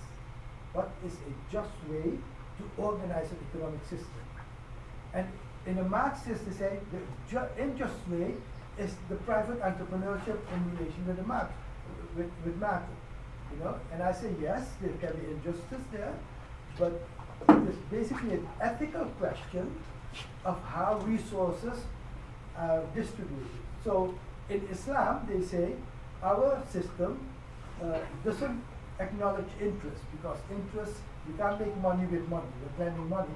So the financial system functions and operates without interest. So what is now the best economic system? What you do is you look at it per country. You don't make a kind of general theory for every country is the same. Take for example the question of China. Let me go down to China, where they had experience with planned economy that ended up in disasters for them, Great Leap Forward, etc. And so they concluded we need to use the market. It was an experiment that worked out for them very well. But that system need not to be the system that Venezuela uses or Cuba uses. Take for example Cuba. In Cuba, without a planned economy, Cuba might have not survived. So in Cuba, the situation is different. So the first thing is you develop economic policies not only based on theory, you base it also on practice of a specific country. and then look of, for example, let's say Kenya. You know, it's agricultural based economy, as I understand it. But so you don't say, oh, let's develop a space station like China is doing. Yeah, it's China. It's not something which is on your economic agenda. Whoever benefits from it. So you look here, what is the best kind of just system for Kenya? So economic policies is determined not from theoretical abstract, looking at it from. So, and the same goes, let's say, for political system. What is the best political system? In the West, it is just individualism and parliamentary democracy. But in societies where there are communities which are disadvantaged or have identities, you might have a different system. In Iran, they have Jews and Zoroastrians. These are communities which have guaranteed seat in parliament based on their demography. In the constitution it says we need to have a seat, and then they have a system where the Jewish community elect their it's not parliamentary democracy in the classical way. So you don't have just one best political system. There's a history there of how they deal with it, and that's the way we look at practical policies. We need to make decolonial theory not just about epistemology and all these things, then it becomes useless. We need to make it practical and look at what is the institutional and policy implication of it. So now on China, when we talk about Chinese investment, let's say in Africa, it's not necessarily state investment. Most of it is private investment, and their capitalist is not different from the other capitalists. You know, so you can't say a Chinese capitalist is more socialist in this. No, the Chinese capitalist is Chinese capitalist. He wants to make money. You know, so they will operate like a capitalist. The state of China might have different views and have different things, like the Belt and Road Initiative. You know, they say we want to build infrastructure. Okay, so we don't clap and say, oh, Chinese economy is great for China and also for Africa because the people, and as you mentioned, when they invest here, they want a return for it. It's not for free. They ask invest for free. So you should have the right to criticize them if they do things that is detrimental to your country. You know, this has nothing to do with solidarity with Chinese. You know, you have to look also after what is justice and how do these companies operate in a just way. And if they don't, you know, we need to address criticism. And then Ngugi, you know, the theory of decolonizing the mind comes basically from Marcus Garvey, from Kwame Tumok, the indigenous Aztec king in Mexico, from Hathaway, you know, who led the Taino struggle. And Hathaway was from the island of Haiti, and when the Spanish come and started this genocide, he took his people in a boat and a basket of gold. And he said, went to Cuba and said, look, to the Taino people in Cuba, the Spanish are coming here, and this is what they want. They want gold. They have armors. They don't fight like men, but you know. And then he started a guerrilla there, and he was captured.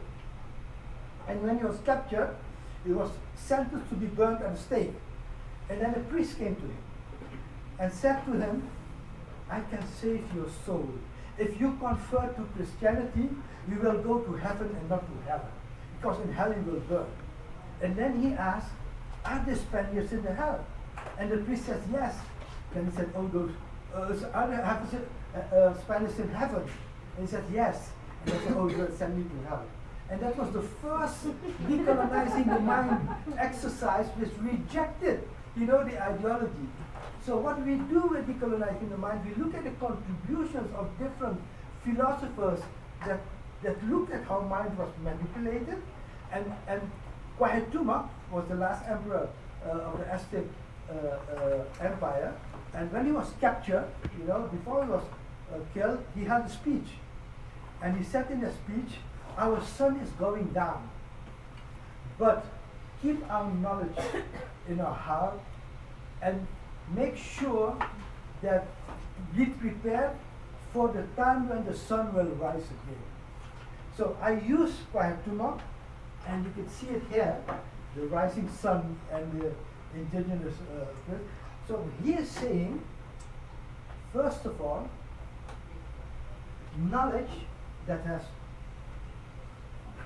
been produced by us, preserve it, and it is knowledge that is different from what came from outside. And we argue what came from outside later was called enlightenment. And he said, what you call enlightenment is darkness for us. And our sun will rise again in a new civilization. And that's why our goal is to transition from the old colonial civilization with the enlightenment as its foundation of knowledge to a new world civilization where the foundation of knowledge is draws from different civilizations and our own creativity.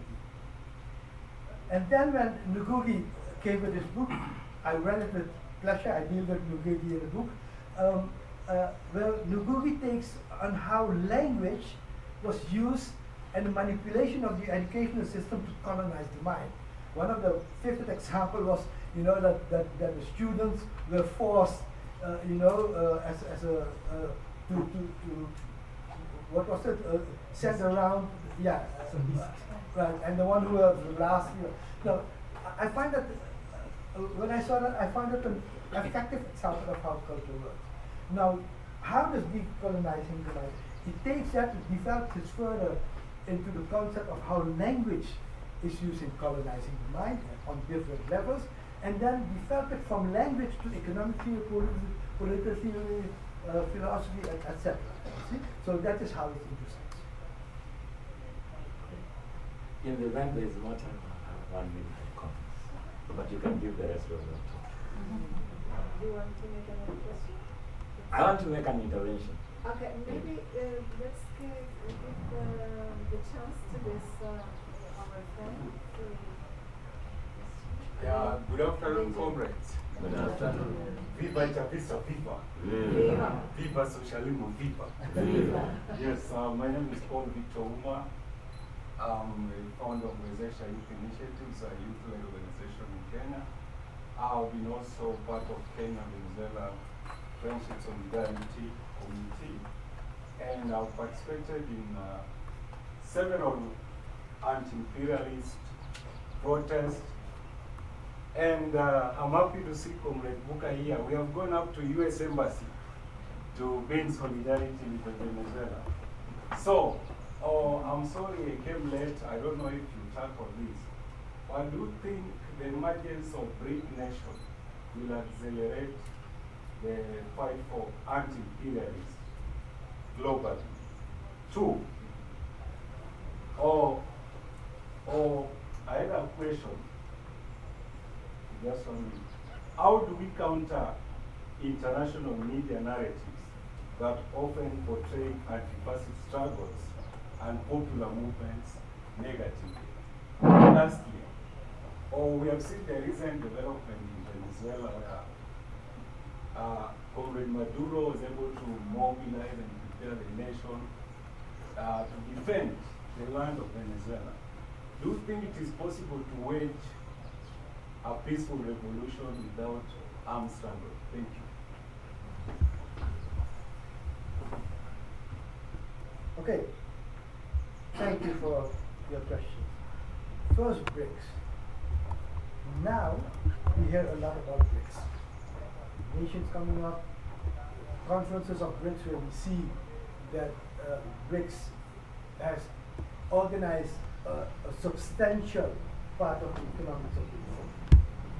But BRICS has been in existence for 20 years, not today. So why is it that today it has this importance and relevance, while when it started it didn't have?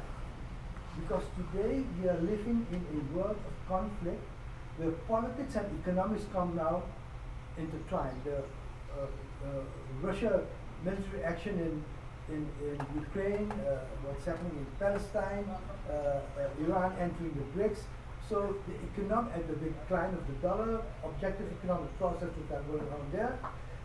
So yes, BRICS now can play an important role, but there is no the ideological foundation of BRICS other than the need to strengthen the global south in its economic power.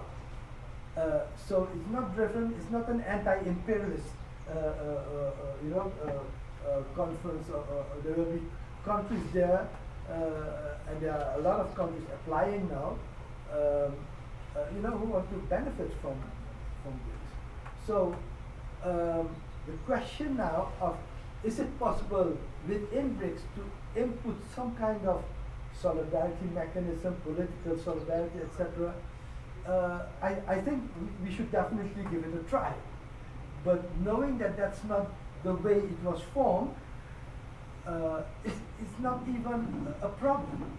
I mean, as long as they are able to generate the economic power of the West, it's already good, and you might have other mechanisms, to do with international solidarity. Then the question of international media. With the rise of social media, one thing that we have seen is the ineffectiveness of international media, because now people don't only rely on the 8 o'clock lies, they create their own networks of information gathering, and a lot of the information, the first information, a lot of them comes from social media. And the question is how could we, because these giants are controlled like Facebook, my account of Facebook, and we block sometimes, and my YouTube channel, they remove videos which dealt with Hamas, and so, okay, this is, we use all means. See? So, I think there's not a lost struggle there on media, on the contrary. And then it's a peaceful revolution possible without arms. Well, that is what Venezuela did. That was the thing of Venezuela. It came to power by elections. And it instituted till now for decades, it's an institutional reform through an electoral process. And that itself tells you there's not only one way to achieve a revolution. There are different ways, and then we have to look in each country what is applicable for that country. In some cases, armed struggle is the only options, but in other cases, in general, human beings, if they can achieve something without violence, they will do it. You see? So if you can achieve your liberation without violence, you don't choose violence. You want to be liberated peacefully. But it depends on those circumstances. So I don't go from a general rule. Okay. Now, Comrade Bukaranges, I would like to make this. Yes, I just want to make an intervention. Africa comes from a very strange history. A history where there has always been an attempt to bring confusion in the African continent. The debate you're having with you reminds me of one day we had a debate with Ocalan. He was promoting another ideology called democratic confederalism. Now we know that Ocalan is banished in the Turkey prisons. And the total war and all the blood of the African people that have volunteered to fight in the Kurdistan army will never be revenged upon to date, because Ocalan has called upon people to lay down their hands. We also had, after independence, 1963, there was another confusion in the African continent when there was uptake of Marxism. We had Senghor, now that we're talking about the African philosophers, articulating about negritude and telling Africans to go back to their roots, not just mentally, but to go back to their roots physically. That means negritude wanted us to go in an Africa before colonizations. Another confusion came here, sponsored directly by the CIA. This was African socialism, which was advanced by one tomboy that was murdered here in Nairobi, with the same people that he worked for. And that is why I asked you clearly that the foundation that sponsors this decoloniality to advance in the African continent, we see it as an Islamic, political Islam. What is their interest in promoting this kind of ideology in the African continent? In terms of general principle, your ideology attacks every basis of Marxism, every basis. And in fact, you said you are from Marxism traditions. You are from a Trotskyite tradition. But what is the difference of Trotskyism and Marxism? It is a revisionism of Marxism. So you do not come from Marxist tradition. You come from a Trotskyite tradition. But very essentially, who is promoting this ideology? Because the first basic why you attack Marxism, a debate that was already completed by Walter Rodney, was that Marxism is Eurocentric. Do you have any other profound point why you attack Marxism other than talking about the Enlightenment and it being Eurocentric? This is important for us to understand its basic.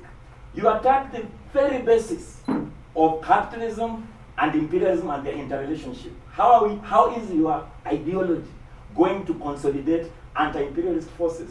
You mentioned about a theory.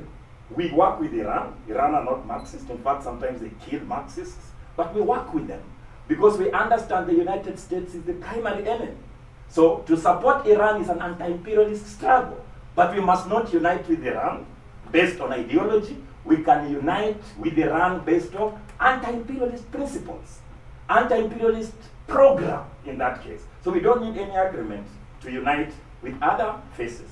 Now, based on your general principles, yourself also, you are a total atheist. That means you don't believe in God. How is it possible that you are developing a theory whose basis in itself is on ethics? And this ethics, when we ask you about its genesis, where do ethics come from? For us as Marxists, we know that ethics, in actual sense, come from the very basis of ideas. They are validated in practice. For you, when we ask you about your general principles, you tell us that you also believe in epistemology of God. That means on a theocracy, that God can reveal things in your head for you and then write them down to control how the world works. So where does this ethics come from? Do they come from God? So for us, we see your ideology as a textbook deviation from Marxism. In fact, we can classify you in the era of postmodernism, where you have a mirror, where we can look and see our problems. But how do we address our problems? I think that the Senfu was right. What is to be done? Your ideology doesn't bring it out.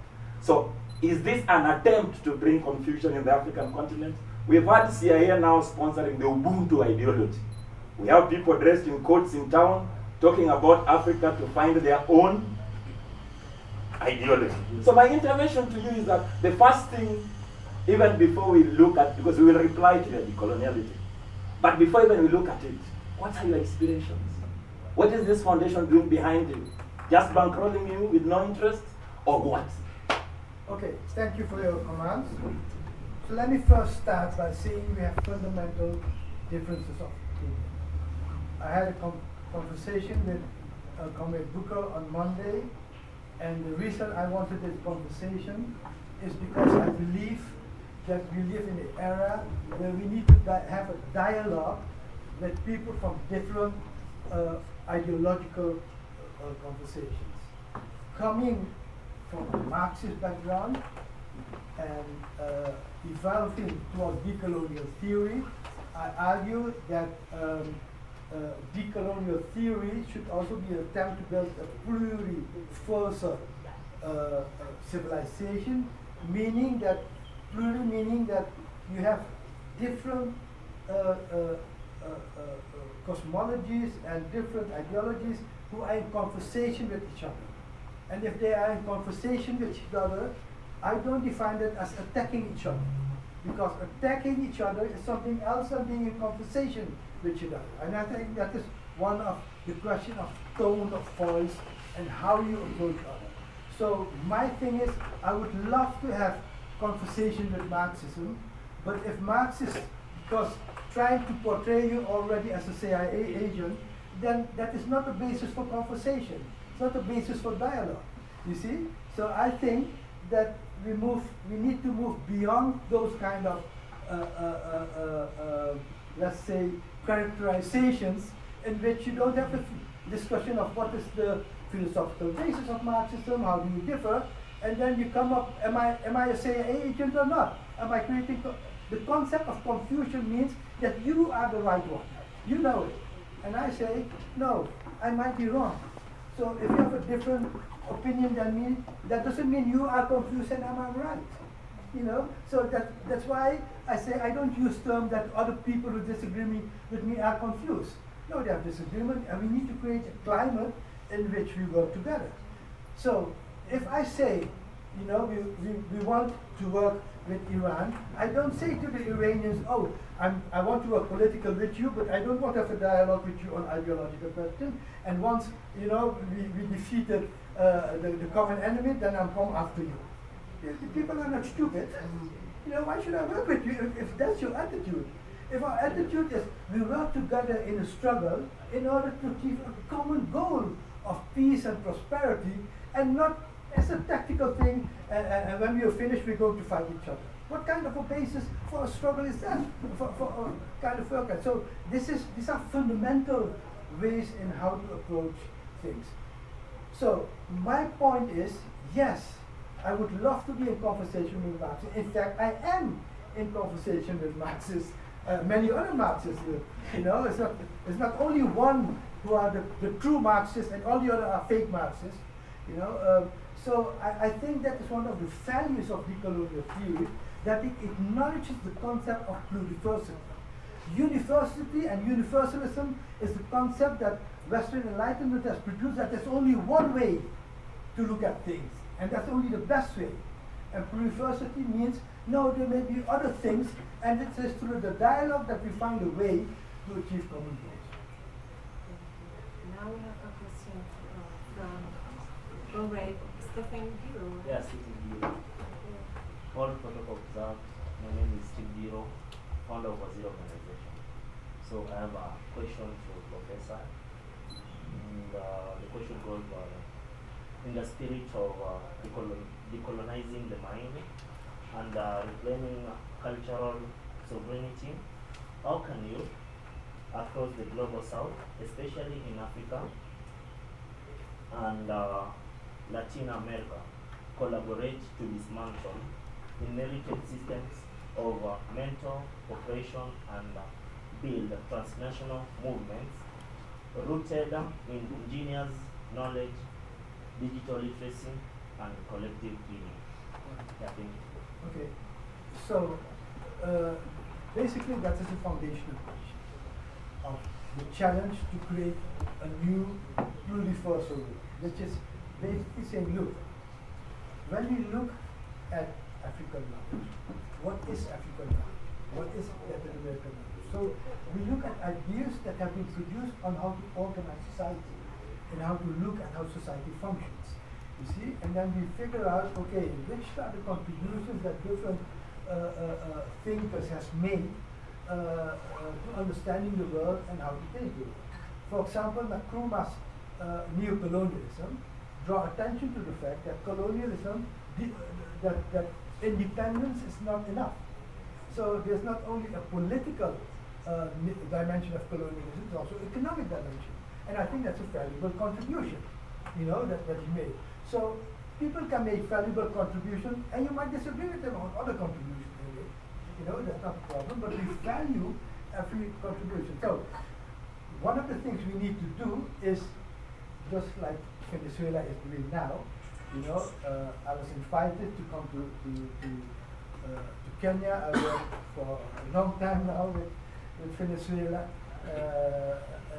and we try to figure out how do we translate solidarity into common understanding, and where are the differences in understanding, and it's not only a mechanical, we'll be in solidarity, it's also to get to know the different world of thinking. So in my view, I think we should create the instruments of dialogue where we look at the contributions of each civilizations and each cultures on ideas on how to structure economic, social, political, cultural institutions in the country. And I think that is going on. Sometimes on the academic level, sometimes on the activist levels.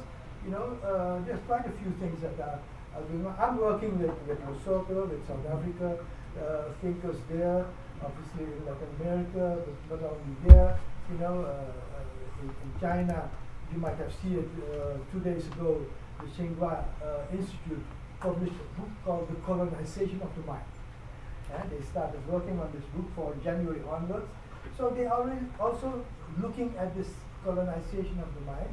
And I think, in Burkina Faso, the Traoré said in January, I think, that we need to decolonize our minds. When I was at the Burkina embassy yesterday, and the ambassador told me that they have set up workshops across the country, 50,000 people participating on this topic of decolonizing the mind, obviously with their own perception of what it is. And I think we should learn from all these experiences. So I think this is going on, this conversation with the different ideologies. We have one more question, the last one, from the comrade Crystal Quintia. Hi everyone, my name is Crystal Berendia, and my question, I'll talk on as a Kenyan, decolonizing the mind as a young person who wants to go to leadership. Where we are right now as Kenyans and young people, we're having a problem of leadership.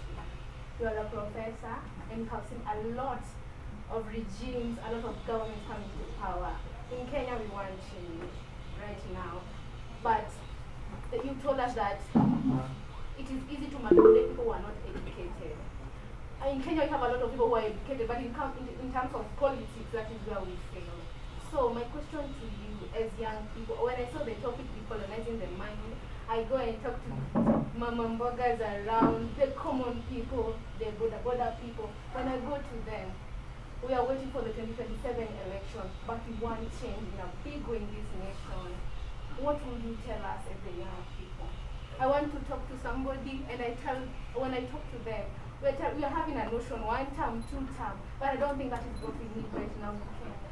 You have seen so many regimes, and from you, I know there is something as young people here we can take out and tell them that we need that change. But right now we say we want change, but setting it, we can't tell them. What can you advise them as young people who want aspire leadership, who want to take this nation to another place? Because where we are right now, we don't want to go the Nepal way.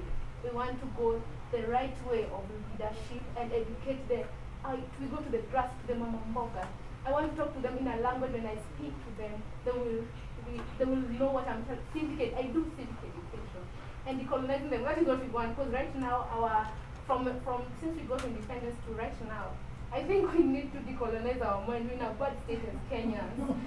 So, what will you tell us as Kenyans? Right now, I'm not talking to other countries. As young people and as Kenyans, we are struggling.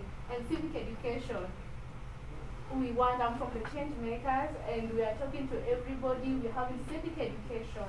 And when I came here, I came with I'm going back with a mind when I talk even to someone who's older than me, when they are going to the ballot, they will do the right thing. Okay, thank you very much for your question. Let me correct one thing. I'm not an academic. So I'm not at the university, I'm not a professor. I'm a knowledge producer outside of academia. Outside of academia, you can also produce knowledge. Malcolm X produced knowledge while he was not a professor, but he could produce knowledge that was superior to what a professor could. So what happens now, for many years, I'm doing lectures, and when people started to introduce this professor here, etc., I immediately correct them. Look, I'm not a professor because people think that a professor is an academic. You know, that's a professor. And then at one of the meetings, people correct me and say, no, a professor is somebody who teaches knowledge, whether it's in academia or not. So I got weary about it and I just left it. That's why I didn't correct you. But when I did correct me, I got weary of it. But I just accept the thing that knowledge is produced also outside of academia. In fact, academia is the instrument to colonize knowledge.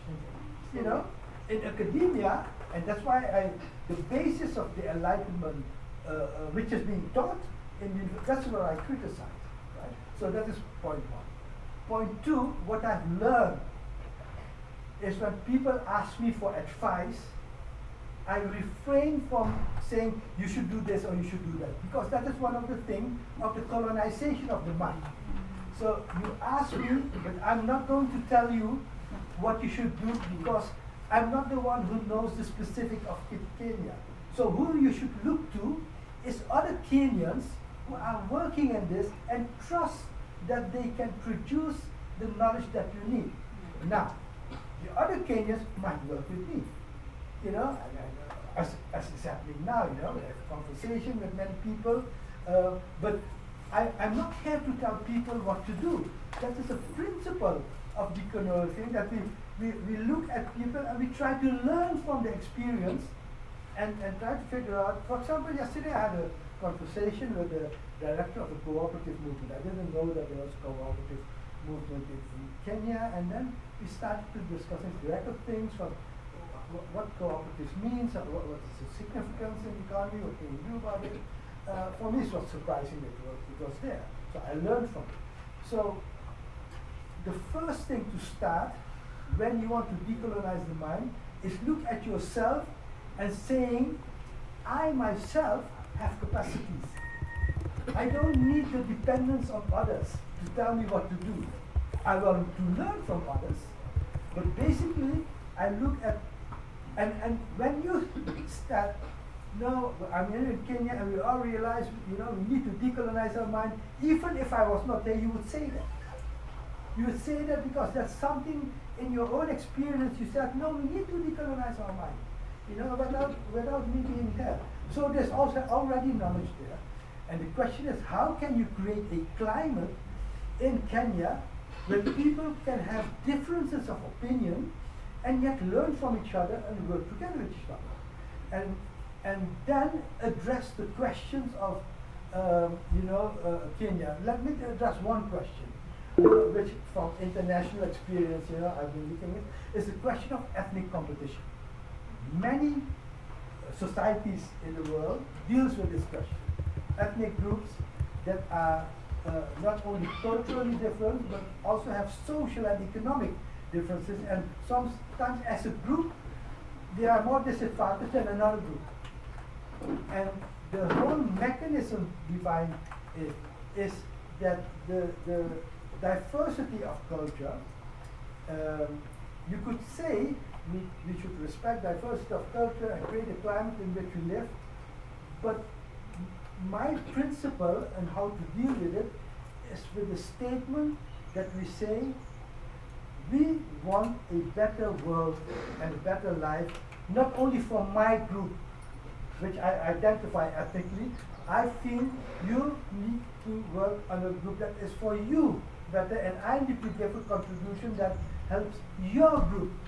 You know, so the message should be, we want all, especially those ethnic groups who are economically, in disadvantaged position, we should develop policies that they need to emancipate their economic position, and that is not a duty of themselves only, it's also the duty for other ethnic groups acknowledging, this basic concept that we want everybody, not only we, to live in a better world. Because if that's not the case, we will go to fight of a piece of cake, while we need to make sure that everybody gets a piece of cake. So there's a different approach of how to deal with ethnic relations, you see, promoting that policy. And I think that young people who are aspiring to go into leadership positions, definitely one of the things is what you're already doing, is acquiring knowledge about understanding how the world functions. And so that's why you need the people who can give you understanding of how the Kenyan society works, and obviously there will be differences of opinion on that, so you accept the differences of opinion and then you make up your own opinion. You see?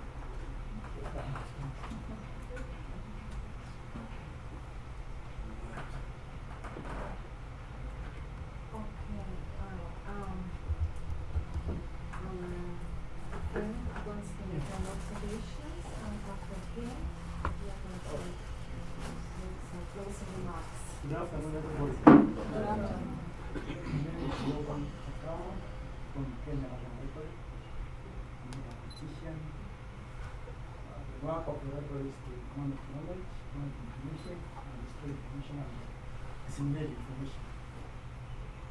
Otherwise, benefit from this because it's a collection of these information, mind, information on that. Like that we can have maybe a specific corner where we can store it, organize it, and disseminate it to the masses. Like these people here, it's like that. when they come walk into the library, they find this kind of information there. They read for themselves and make informed decisions. Because you cannot make a informed decision without knowledge and information.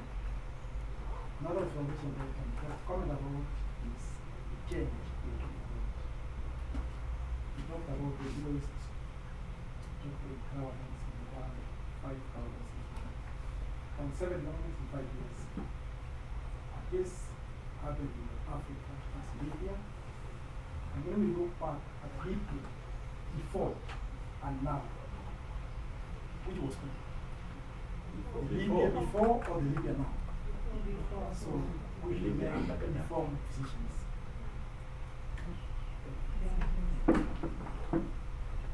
Next, we'd like some closing remarks by the Ambassador of Venezuela to Kenya, Her Excellency Morales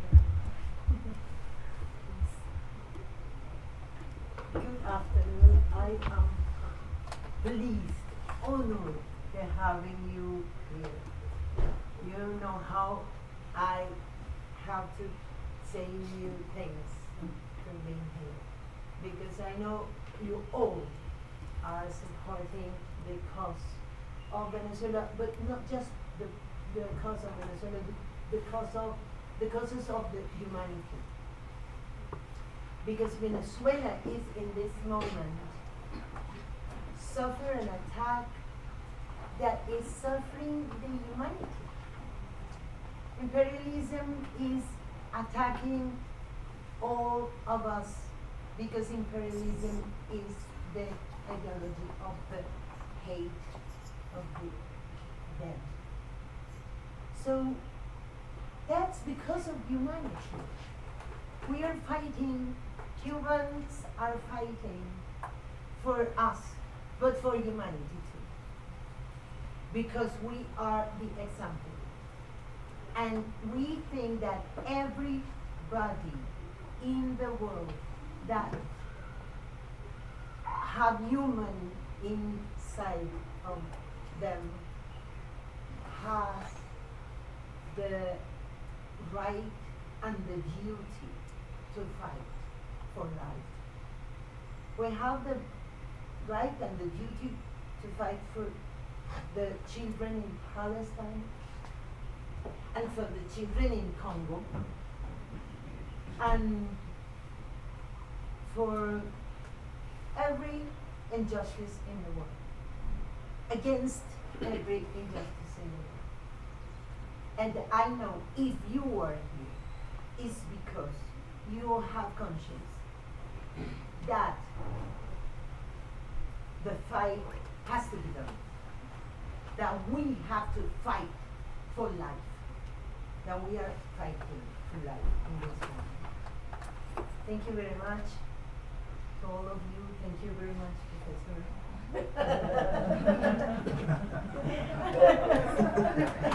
All of us are professors. He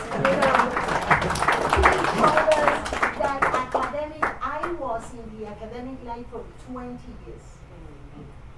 And that is the truth. The academics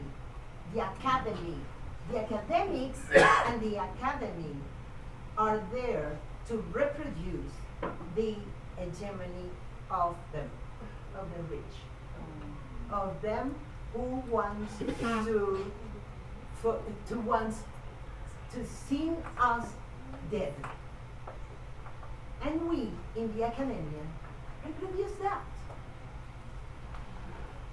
I was a professor, like he was a professor, but in the academia they don't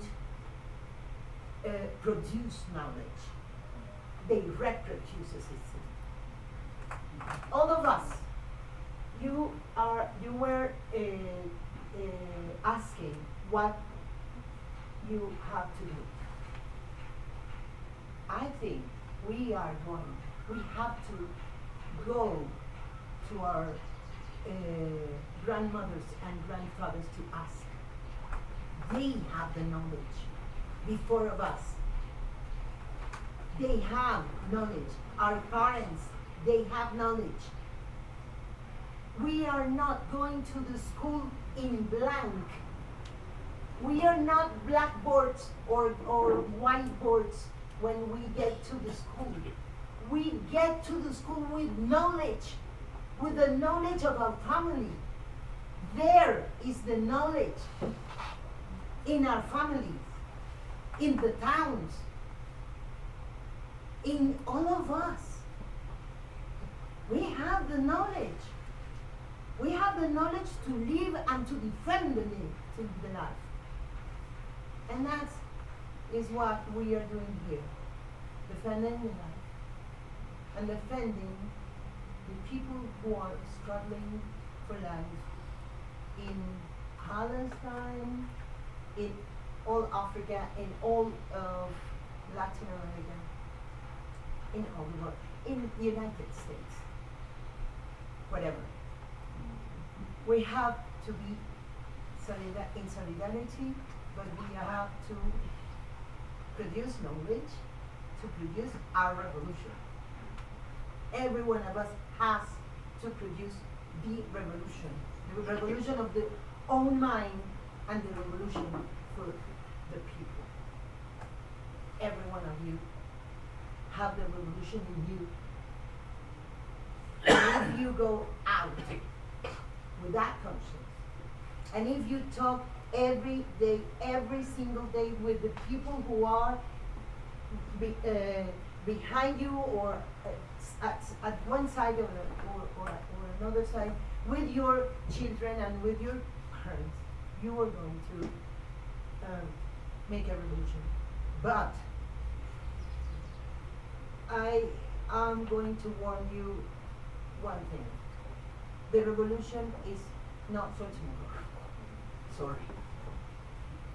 Maybe we are going to die and we are not going to see the results of the revolution. We have to be here feeding the fire. Maybe we're not going to see it, but we have children and we have grandchildren and we will have great-grandchildren and we will have great-great-grandchildren. And maybe if we maintain in this moment here, feeding the fire, they are going to see the results of the revolution and they are going to live in a better world. Because that is the goal. The revolution for what? For a better world. For fairer world. For justice world. For a world of justice, of life. That's it. Thank you very much. And you are welcome to be here whatever you want. Thank you very much again, Your Excellency, member of the staff, Professor here, sorry again. Let's say keynote speaker. And all you, thank you, friends and comrades, and for attending this event. We cordially invite you to join us for refreshment and snacks at the entrance of the embassy, please. Thank you for you, and I would like to give you yes. For your observations. Thank you very much for your questions.